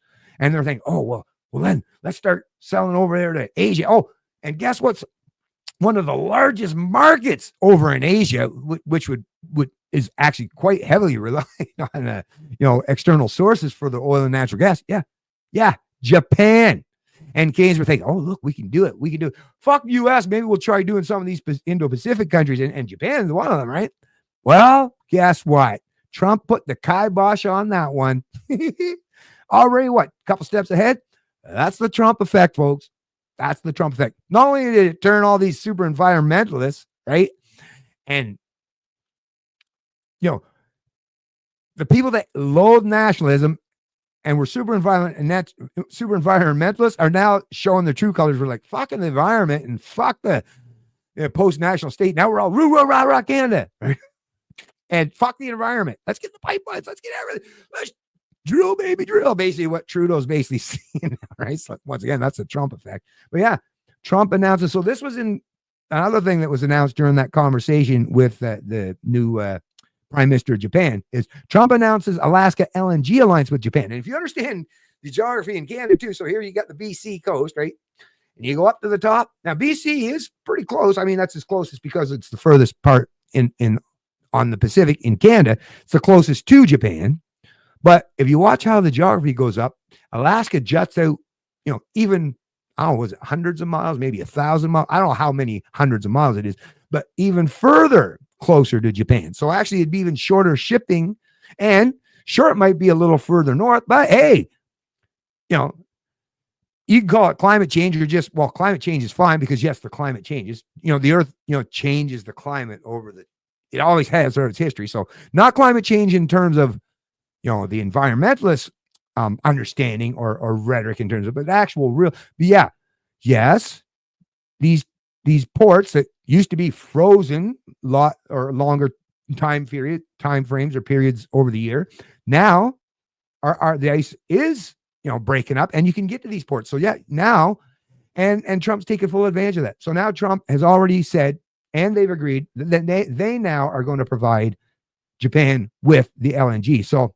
too bad, so sad, Canada. You're too late, like usual. Trudeau and these idiots are, like I say, they're so far behind the 8 ball, it's not even funny. But anyways, like I said, I'm pretty sure you're not getting all this stuff from any other source. Maybe, but you're definitely getting it from me. So this was reported by Leah Tom, February 28th, or February 2025.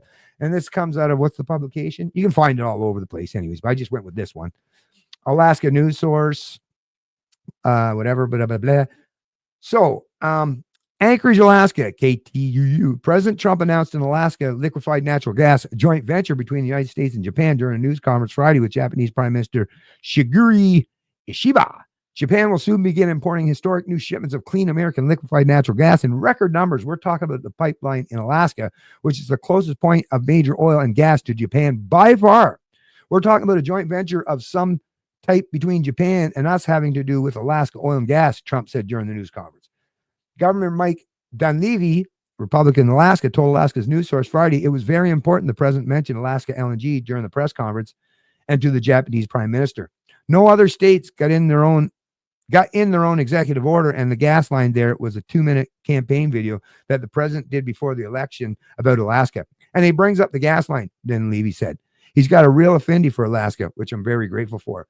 Things are looking better and better every day, Dunleavy added. This is exciting news, and it's great to have an ally and somebody in office that wants to see this through. So, boom!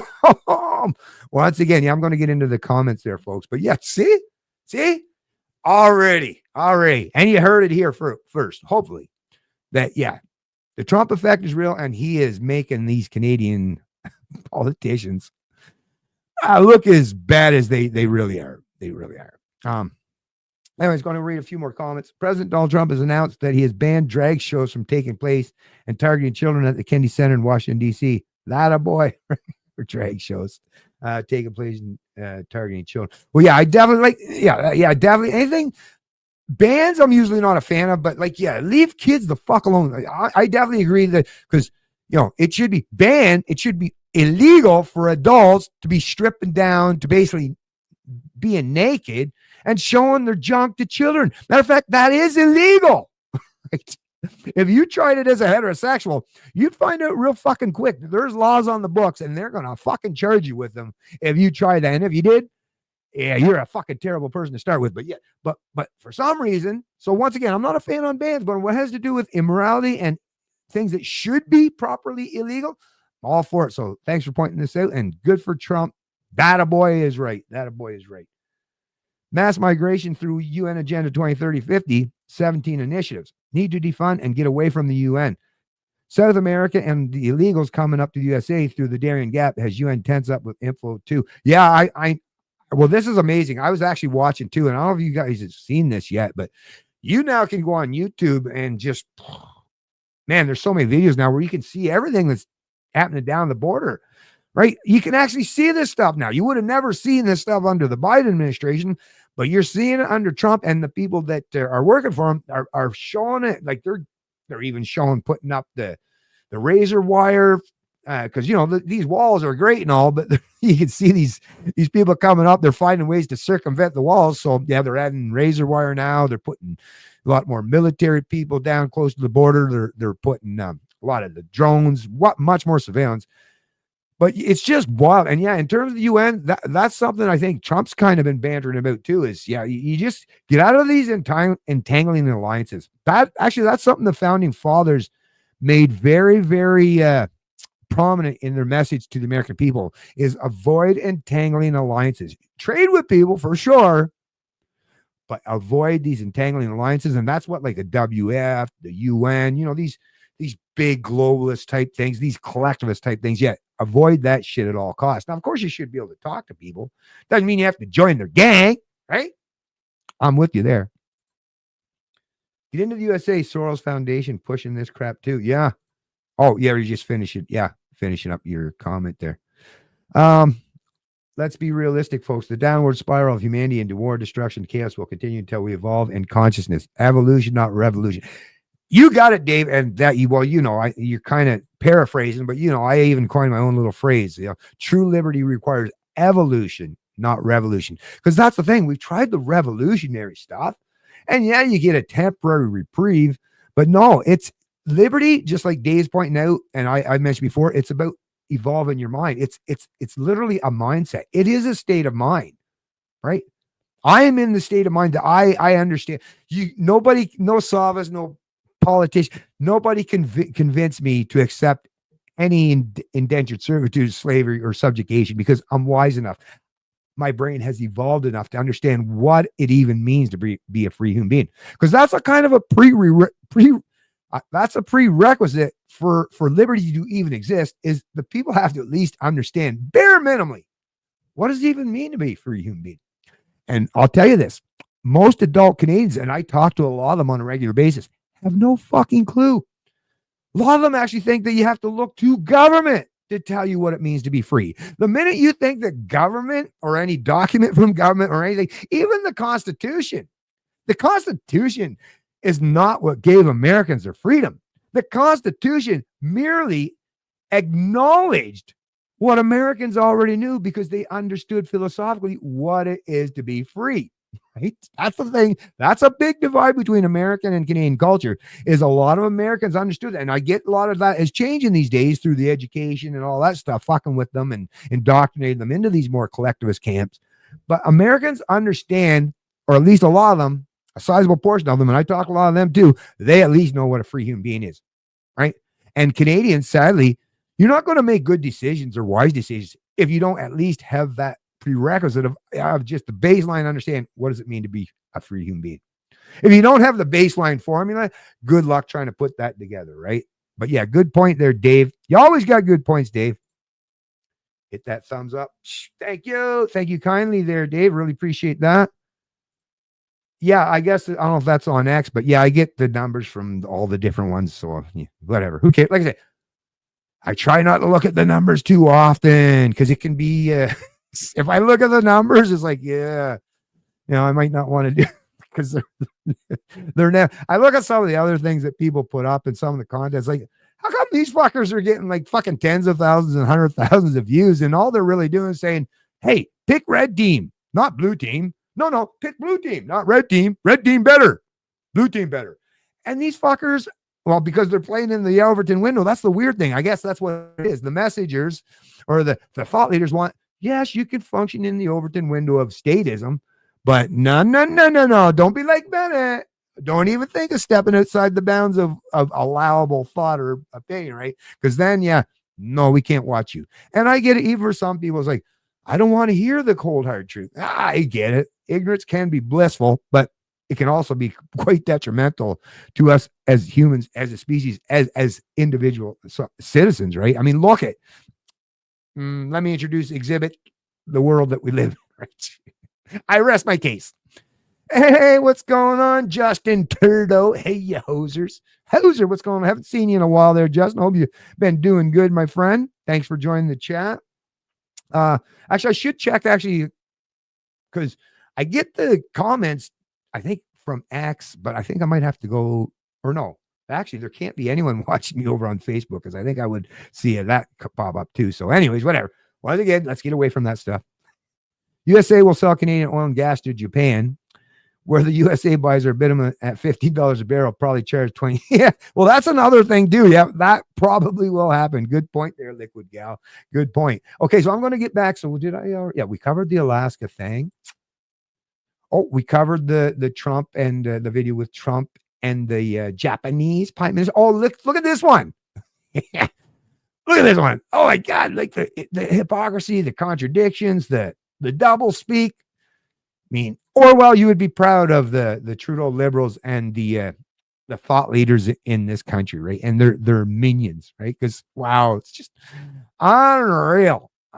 So check this out. Yeah, we're still not allowed. I'm still not allowed. Matter of fact, when I was setting this up, and because I included Facebook, I couldn't even have all the articles. I have the articles linked, but they're only going to be linked if you go and watch my YouTube video. If you're watching this on Facebook, I'm not allowed. It said I'm not allowed to, because it's news, right? It's news articles. So sorry, you're not allowed. So we Canadians, we're not allowed to share news on Facebook thanks to the Trudeau liberals, right? And they're fucking forcing Facebook to prop up the establishment media in this country. It's just so pathetic, folks. Like the amount of top-down fucking tyranny and suppression of our ability to have engage in independent thought and dialogue.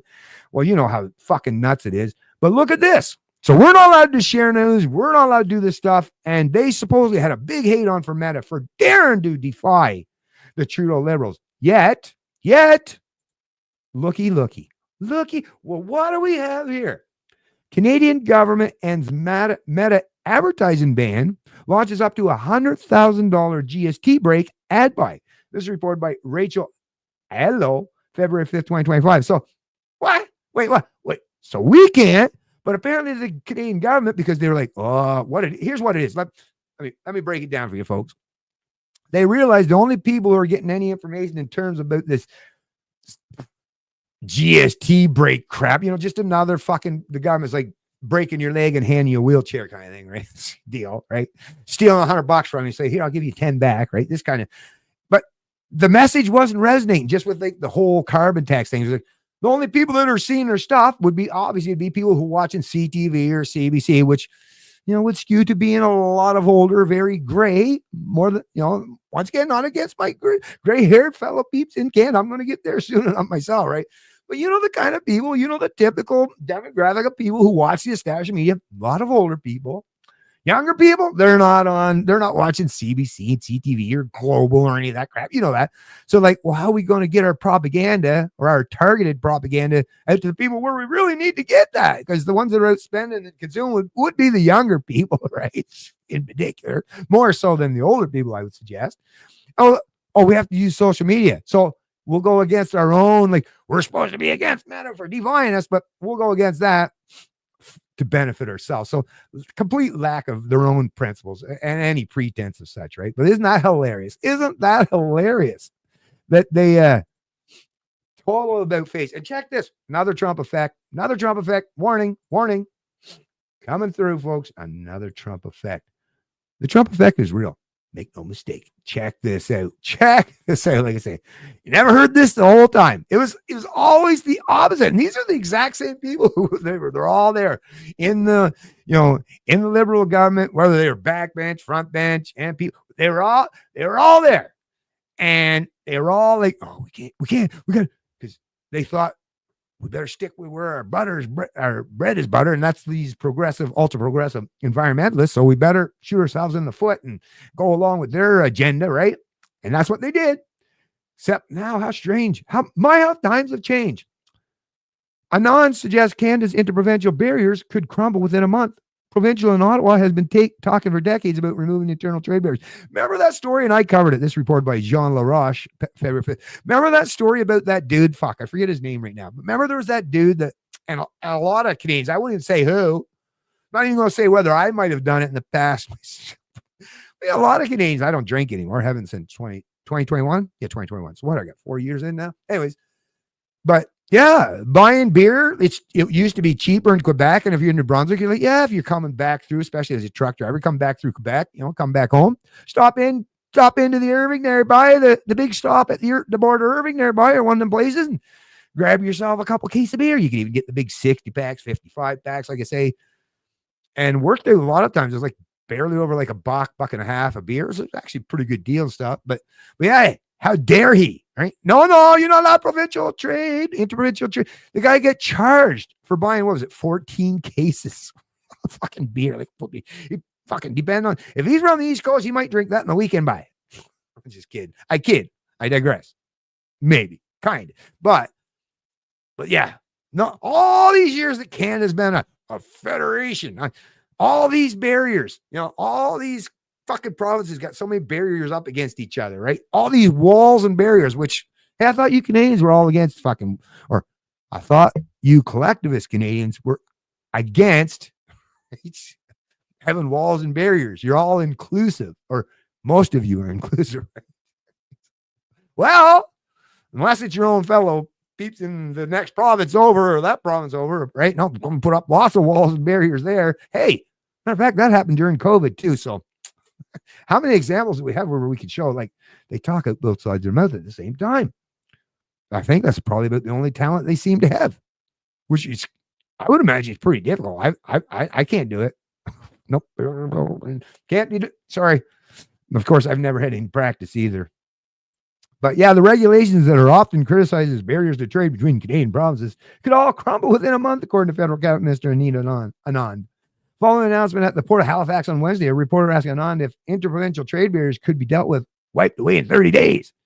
The short answer to your question is yes. So They're admitting that, yeah, oh yeah, we could have done this long ago. And like, it only take 30 days, less than 30 days. And man, Canadians would be able to trade amongst each other. We could be more prosperous among each other. We could support each other better. Right? It's like, really?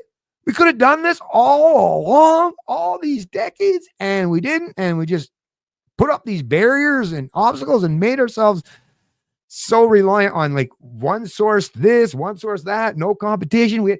Why? And everything way more expensive than they have to be, when we could have changed it all in basically a blink of an eye.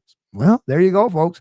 There's the Trump effect. They're not doing it out of their benevolence. They're not doing this because all of a sudden I care about Canadians so much. I want to make sure there's no trade barriers or walls or obstacles up against interprovincial trade. No, like I say, the Trump effect. That's why this is coming about, the Trump effect. I mean, my goodness, Trump. And once again, I'm not going as far as Elon, all right? I don't love Trump as much as a man can love another man.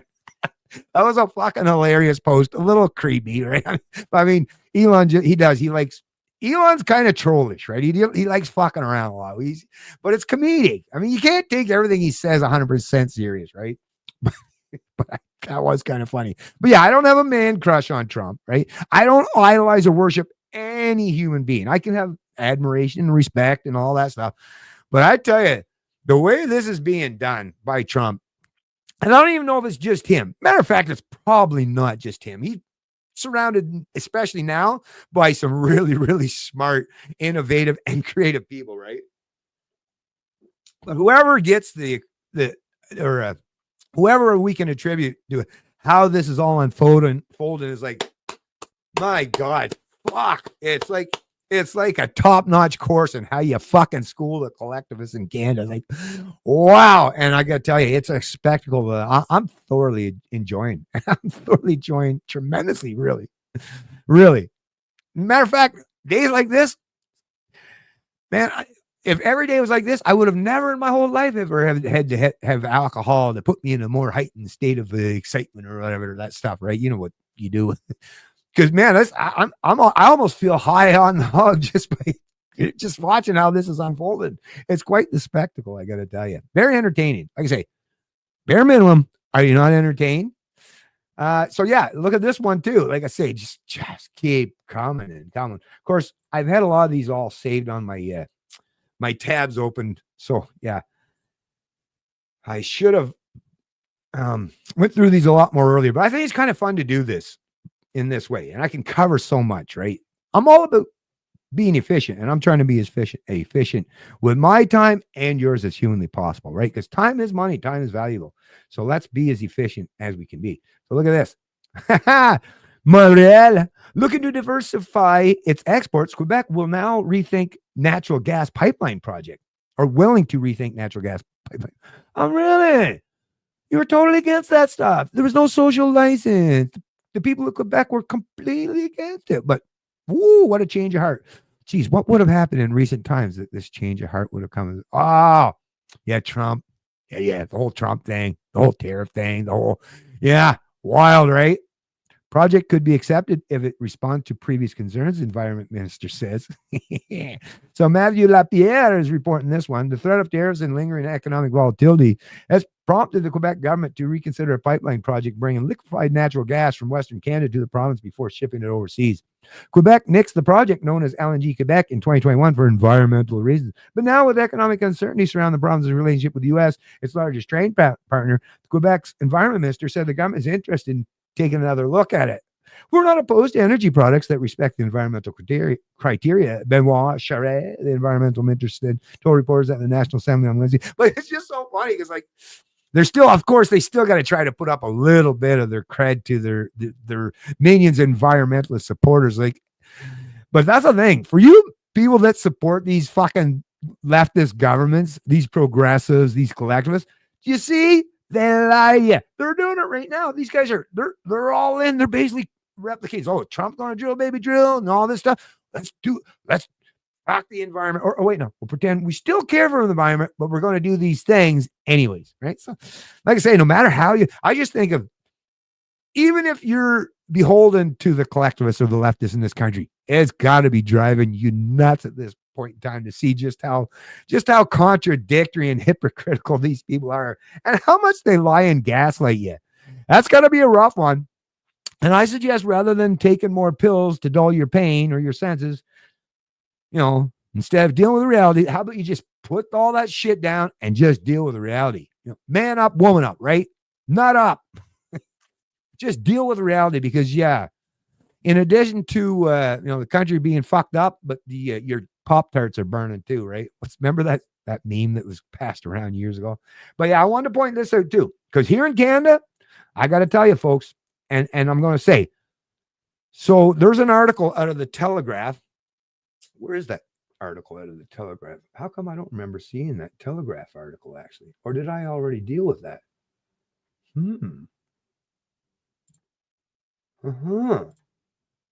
Wait a minute. Did I put it in the wrong spot? Oh, no, that's right too. Actually, yes, it was a Telegraph, whatever the one here in New Brunswick, but I can bring it up because I have it saved as a picture. So I can bring it up and I'll read it to you. But I'm not subscribed to these publications in New Brunswick, so I couldn't read the article. It was behind a paywall, but I will just tell you this. Wait, no. Oh, wait, no. Not save. I got to open. Open. Okay.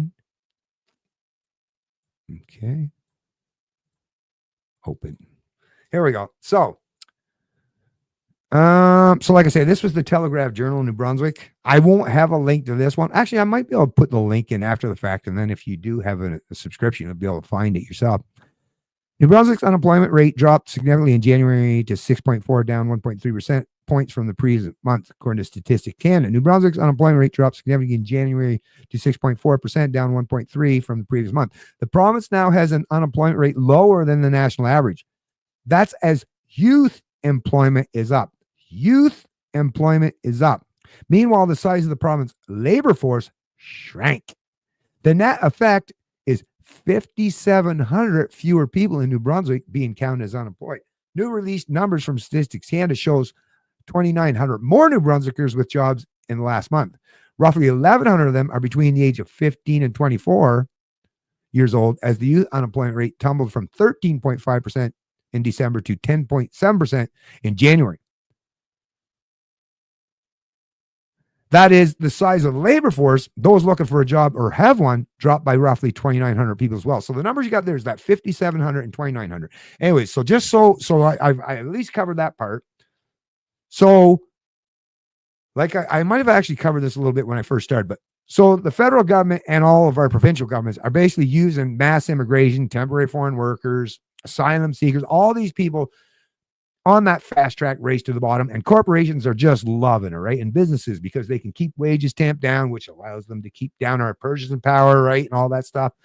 So, to them, they can control the economy and micromanage it quite easily and quite readily by picking the winners or losers in the economy. But now, as we're seeing, and in New Brunswick, our population, even though we were on a growth trajectory because of, like I say, not just some of the, like a lot of the older Canadians are moving back east. That was a big thing after COVID or during COVID too, right? A lot of the old stock Canadians, like people in Ontario, people from the East Coast who have moved out to Western provinces to work, and now they're come back to retire here, or they've sold their proverbial gold mine, their $2 million home, and could buy like a $400,000 home in Fredericton and have $1.6 million to live on, right? Of course, that's driving up the cost of houses for New Brunswickers and fucking them over. But the older people, not all, but a lot of them, as we've realized, they don't give a shit. They'll throw the young people under the bus for their own benefit. No problem. No questions asked. But I kind of suspected all along anyways. And because I live and function in this province and see it, and when I get back to work this spring, it'll be quite an interesting thing. But yeah, a lot of these people that they're bringing here is to go into like the trades and, like I say, especially construction. Construction's a big thing, and retail and stuff. And they're, like I say, keeping wages suppressed and squeezing out us Canadians from the job markets. I have a job, but once again, my wages would be much, much higher than they are now if I didn't have to compete with these subsidized people that government subsidizing, some of them to the tune of 3/4 of their income from the paycheck their wages are subsidized by government. And they were, remember, during COVID and all that stuff. How am I going to compete with that? Right? There's no possible way, and none of us can. But here's the thing. East Coast, New Brunswick in particular, which is what we're talking about, a fucking cold province, sparsely populated, right? Not all the great infrastructure that some of our more prosperous or larger provinces have. And did I mention it's fucking cold as hell? And this year's been really bitterly cold, right? So, but yeah, apparently a lot of them are leaving the province. I would say the ones that sold their houses in Ontario and moved back here, they're probably still here, I would imagine, because they're probably older people who have all retired, and they're not going to move back to Ontario. So if you think about it, the numbers, what these thousands of people are leaving now, well, I would imagine they're probably the immigrants are like, yeah, but first of all, there's a lot less people that I can identify with, a lot less people that share my common heritage or history or genealogy or whatever you want to call it, right? And like I say, less opportunity, so many things. So you got to imagine these are probably the people that are leaving the province and going elsewhere. So going to make that maybe, perhaps this year, maybe we New Brunswickers, especially in the construction trades and retail and places, will have a little bit more negotiating power with our employers now that they realize that, yeah, if you continue to sell us up the river, eventually, fuck me over enough times, and eventually, and like when I get to the point where I have that, the power over, like, either you have to close your business or none of us will work for you, or we're just not going to put up with the way we're treated anymore. Well, like I say, at some point in time, the bow is about to break. So, like I say, I'll just warn the corporations in this province right now: is these short-term fucking stopgap measures, government intervention, and fucking picking winners in the economy, even if it might benefit you to a small degree or even to a large degree for a time frame, well, like I say, you will find out that in the medium to long term, it's going to be massively detrimental to not just you, but to our entire fucking province and how we even get along with each other. Bad idea to do this shit, right? Bad idea. But anyways, yeah, so where did that go? Do I still have that pulled up? Oh, okay. Let me bring this then. Okay. Oh, yeah, here we go. I didn't actually put it on there, did I? So this time I'm going to bring it on. So this was a CBC article. It's New Brunswick, and it's talking about immigration. I've got it highlighted here, the part that I wanted to cover. In an interview, New Brunswick Immigration Minister Jean-Claude Damour said trades, education, and healthcare. Actually, I guess so. Not so much the retail now. I guess they've already got enough people working in the Tim Hortons and I don't know what, like fast food joints, right? Which you definitely see that now, especially like in places like Frederick and stuff. It's like, matter of fact, it's not even like there's some of them. If you go to, there's some of the Tim Hortons. Matter of fact, I would say most of the Tim Hortons in Frederick now you go to is like almost all immigrants, or like all except maybe one token like white dude or something. It's like, what? Or white lady or something. It's like, it just looks weird. Once again, it's not, I don't care about the race stuff, but for me, it's just the visuals. It looks just so weird in this province to see this taking place. But yeah, so yeah, trades, and of course, education and healthcare, right? That's the thing. Even for people in education and healthcare, this is bad for you too, because once again, it's keeping your wages suppressed as well. Although I will say those in education and healthcare, which are fields, at least government, like you're working for the government in those fields. So you're definitely doing a whole lot better than those of us in the trades. That's for sure. Because yeah, we actually have to function without the ability to forcefully redistribute wealth and income to prop us up. We kind of have to function on market forces and companies being able to be profitable, right? The real world kind of stuff. But yeah, like I said, I just wanted to say and bring that up, that things might be changing. There might be some silver lining taking place in this country. And once again, you just got to know a lot of this is an aspect of the Trump effect. Okay, what else we got here? I think have I covered them all already? I might have. Yeah, I actually might have covered them all. Where is this? Yeah. Well, golly, people. All right, I'm just going to bring that off then. So I didn't realize, but boom, tied up with a bow. Oh, an hour and 49 minutes. 10 minutes to read some more comments in the chat and talk to you folks for a little bit. Boy, that's worked out perfect, boys and girls. Worked out pretty good. But yeah, like I say, a lot of stuff I wanted to cover. And yeah, I'll say it one more time. The Trump effect is real. Actually, I might say it one more time. Remember, you have to repeat it often. Okay. All right, where are we at here? Oh yeah, Hoser. Indoctrinating kids with an ideology that causes mental illness should be. Yeah, I would think. Makes sense.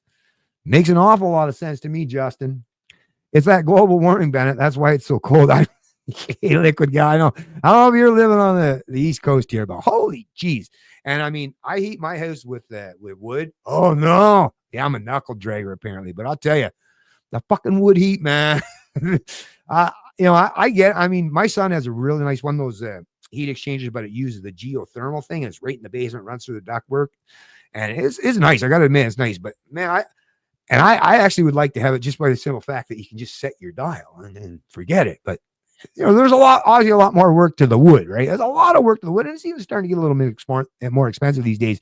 But I got to tell you, on those minus 30-degree nights, especially my home, it's an older home. It's a nice, decent home, but it's not the most efficient, right? I definitely lose a lot of my heat out through some spots through this house. It's not like a modern home that's got like basically airtight ceiling and stuff.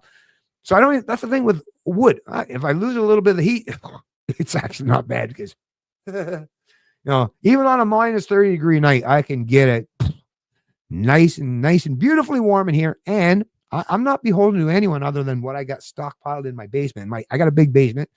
I usually put in 6 or 7 cords of them, or 6 is typical for the winter. But yeah, I could, if I want to, I could double that up and have that all. So yeah, don't have to rely on anyone else. Something happens. Yeah, I'm kind of off grid in terms of my heat, at least my heat. And because I only have to rely on a blower motor to turn the furnace fan. Now my generator, I've already had to test that when we had the power out for those couple days here. And yeah, it worked like a charm. Basically, actually, the power went out for a couple days, but with my Starlink and my generator and the way I've currently got things set up, it's like, what the hell I was good. Now, it'd be a little bit more difficult to do that for long term, right? For sure. It'd be a little bit more difficult to do that for, a longer extended period of time. But hey, it was a good test, worked out. And yeah, I'm pretty happy about it. But yeah, good point there, Liquid Gal. And thanks, like I say, thanks to all you folks that did join the live stream. And if you got any more comments or questions in there, like I say, get them out there. I'm more than one. Oh, okay. Yeah, I didn't do it. There was one thing left. I'm going to do it. Like I say, remember I was telling you at the beginning of this live stream, well, at least those of you who are still here from the beginning of the live stream. Remember I was telling you, I'm going to do what I normally don't do. Like I said, I usually prefer talking about ideas or events, like things that happen. Last thing I usually like to talk about is just people. In terms of, gossipy stuff. That stuff bothers me, and I've never been a fan, but I'm going to kind of go against my own thing here right now, just because it's like, what the hell is going on? And once again, as you'll see, is not to create division. It's actually hopefully to do the opposite of that. So I'm not sure if you folks got a chance to see that I was on Jason Levine's show there. What was it? A couple weeks ago now? You folks might not even know who Jason Levine is. But I guess he would say I think he's conservative minded. I think he would accept that, conservative minded guy. And he's a big PPC proponent and supporter. Oh, he comes across as a pretty reasonable dude. I put a thing out there and he was saying like more or less, like we have some obviously disagreements, right? And I was kind of pointing out that, the PPC isn't exactly how it's touted to be, right? And anyways, but he did agree to bring me on a show, and we did have a fairly cordial conversation, although there was someone else on there too. So it kind of, I don't know, it didn't actually go out.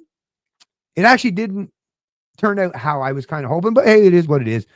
But anyways, like I say, I at least always try to reach across the divide to anyone, and let's just talk about it, folks. I find most of the things that we disagree on is if we just talk, I think that helps so much. Well, it does in my personal life, and I've shown many times even online. So easy. It's the best way anyways to try to, if you got reasonable people, it's usually the best way to try to tamp down or de-escalate the situation. Hey, shout out to Tommy Guns, actually, if he's watching this live stream.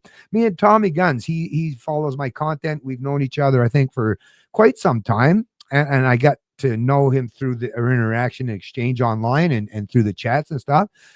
To a certain degree, I won't pretend that I know him personally or by any stretch of the imagination, but we kind of, I don't know how it happened. It must have been something I said at some point in time or whatever, but we kind of had a falling out. And even just there, what was it, yesterday, day before, like we're fucking going toe to toe, right? But typical guys, this is a funny thing about men that I've acknowledged even when I was a young man. It's like, shit, you could get into a drop down, fucking punching each other out, like knuckle fight, as long as it's just knuckle. As long as you don't, that's one thing I will say about, well, at least not all men, obviously, but it wouldn't work if someone did something underhanded. But if two guys are fighting, one guy wins, the other guy, as long as it's done without any fucking underhandedness, right? Then usually the guys can figure out a way to come back together and might be hanging out, drinking beer the very next day. It's quite a spectacle to see, actually. Whereas, the whole thing, and once again, hashtag not all, but the whole thing, it's quite generalized and applicable. As hell hath no fury like a woman scorned. They can be quite vengeful and hold on to that for a long time. Whereas man's like, boom, done. Right? And well, I'm just showing another example of that, or I'm not showing, but I'm just telling you another example of that between me and Tommy Guns, because now here we are today. We're back in good, having good dialogue with each other. And I love to see that but what it took is for both him and I to at least try to de-escalate, right? Because, that's the thing, right? Especially with men and that competitiveness and when confrontations happen, the minute you start escalating, like that just signals to your opponent, well, now they got to escalate. And, it's just, I think it's a bad strategy for most circumstances. Anyway, sometimes it's probably the only and the best strategy. But it was so good to see. And it tells me the kind of people that not just that we follow each other, but the kind of people I've surrounded myself or become closely or aligned with over the years are genuinely fucking good people. You never know that, right? You never know, especially if you don't know them personally. But I keep getting these reinforced messages all the time. Like, obviously the guy was willing to back down and de-escalate. And now, like I say, we're much more cordial and friendly with each other. That's a great thing. That's a great sign. And I want to see that happening in terms of this stuff too, folks. So how about everyone put your fucking egos down, set it down, set it aside. Anyways, I'll just read this here. So I didn't even know this was taking place. So like I say, this is Jason Levine's account. Shout out to Jason Levine. Once again, I'm not trying to gossip here, Jason Levine. Matter of fact, if you want to talk about any of the stuff that I cover here, reach out to me, buddy. Send me a message. You know me. I have no problem. I'm just trying to figure out what the hell is going on. Matter of fact, maybe I'll reach out to you and maybe get your side of the story. And I'd love to talk to Jeremy, but I don't know, Jeremy doesn't seem to like me anymore. I talked to Jeremy in past live streams, and I remember Rance Derrick. We had a bit of a falling out too. It probably would have been because of me being more principled in my approach and maybe holding them to a little bit higher standard than maybe in terms of the stuff that I present. I don't know, maybe like I say, I'll even say that I might have even been to blame to a certain degree too. I'll accept and own up to my side of the responsibility on that. But I'm just saying now, I have no grievances against any of these people, and I'm willing to talk and have dialogue with any one of them. So Jeremy, Jason, Ezra, hell, I talked to Ezra, but I don't even think I'm even on his radar. Probably not, right? And matter of fact, I might not even be on the radar of Jeremy's these days. He's actually doing really good. Now, one thing I will just say this about Jeremy is like, damn, man, I know you're a military guy, but I said this in the past. He could have been an actor or an entertainer of some sort, or like a comedian, because he has that natural presence. And like, I watch some of his content.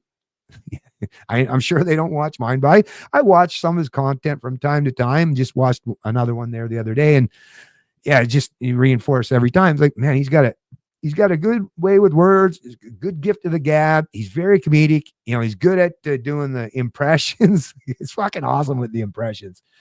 And I think, I don't know, unless I'm wrong, but that's the thing.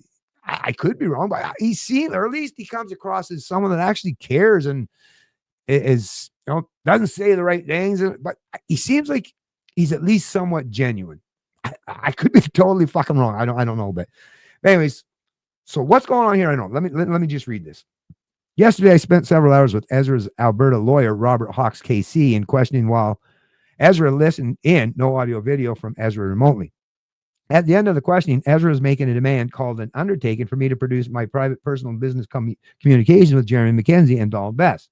Of course, I will fight this. What I talk about in private is exactly that, private. Mr. Hawks didn't appear to know that Jeremy is suing Ezra for defamation and that I was a witness to Ezra defaming Jeremy in the hallway of the Lethbridge Courthouse on January 25th, 2023. Why is Ezra using the $150,000 defamation lawsuit? And he gives the numbers, Alberta King. He's filed against me on March 27, 24 to try and collect private information on Jeremy Dahl. Sus. So now this thing here is like, I get it. You know, it's good to be open and transparent, but with your open and transparent, now someone like myself's like, now what the? I didn't know about any of this stuff, but now that it's coming to light, it's like, first of all, why the fuck is Ezra? Like, why is there? Well, I get why. Okay, Jeremy McKenzie. Yeah, I could see. You know, that's the thing. Not just Ezra, but there's a lot of media outlets that probably fucking defamed the guy. You know, the Diagolon thing. It was a joke. It's all seemingly a joke. I watch these guys. They fucking joke about this shit. They actually do it just to get the attention of the hacks in the media. But I would have thought if there was going to be lawsuits and stuff or confrontations with the media, it would have been with like CBC, CTV, Global. But this is weird. Ezra would basically runs Rebel News, which would be, I don't know, the closest thing possible to like a Fox News, but like not even one millionth of the size or the resources, I would suggest, right? Or the reach. But, you know, it is, Rebel News is basically at least trying to tell the other side of the story, at least from the conservative perspective, never from the libertarian or you know, liberty-oriented people's actual perspective. It's always about, you know, staying within that Overton window. I get that. But this is so strange. And the fact that now he's getting Jason Levine involved, like I say, there's not much I've got to say about this other than can we all just fucking find a way to not have so much of this infighting division? Cannot these resources be used to actually go against our actual real opponents? You know, the kind of people like, because I'm pretty sure, I'm guessing, might be wrong, but I think I'm fucking right. I'm pretty sure Ezra, Jason, and Jeremy, I'm pretty sure none of these guys are wishing death or jail or imprisonment or economically enslavement or of anything of these people. I'm pretty sure they're not being that malice or evil towards each other or have those kind of evil intentions. But your opponents, right? The big government status and collectivism in this country, you know, those in the rest of those, or many of those in the established media and the political pundits in this country, they would love to see nothing more than Ezra, Jeremy, and fucking Jason laying in a ditch somewhere, right? So, like I say, boys, recognize who your true opponents are and don't squander resources fighting amongst each other, right? I mean, I've been fucking defamed talking about this stuff. Rance Derrick said something about me when we were having our exchange on X. I won't even say it because it gets my blood boiled. Because, like, listen, call each other assholes all you want. But if you say something that is so vile or accuse someone that's vile and despicable to another person, like, yeah, that's to me, doing that kind of stuff that's fucking vile and disgusting. But I sure as fuck never ever contemplated suing them.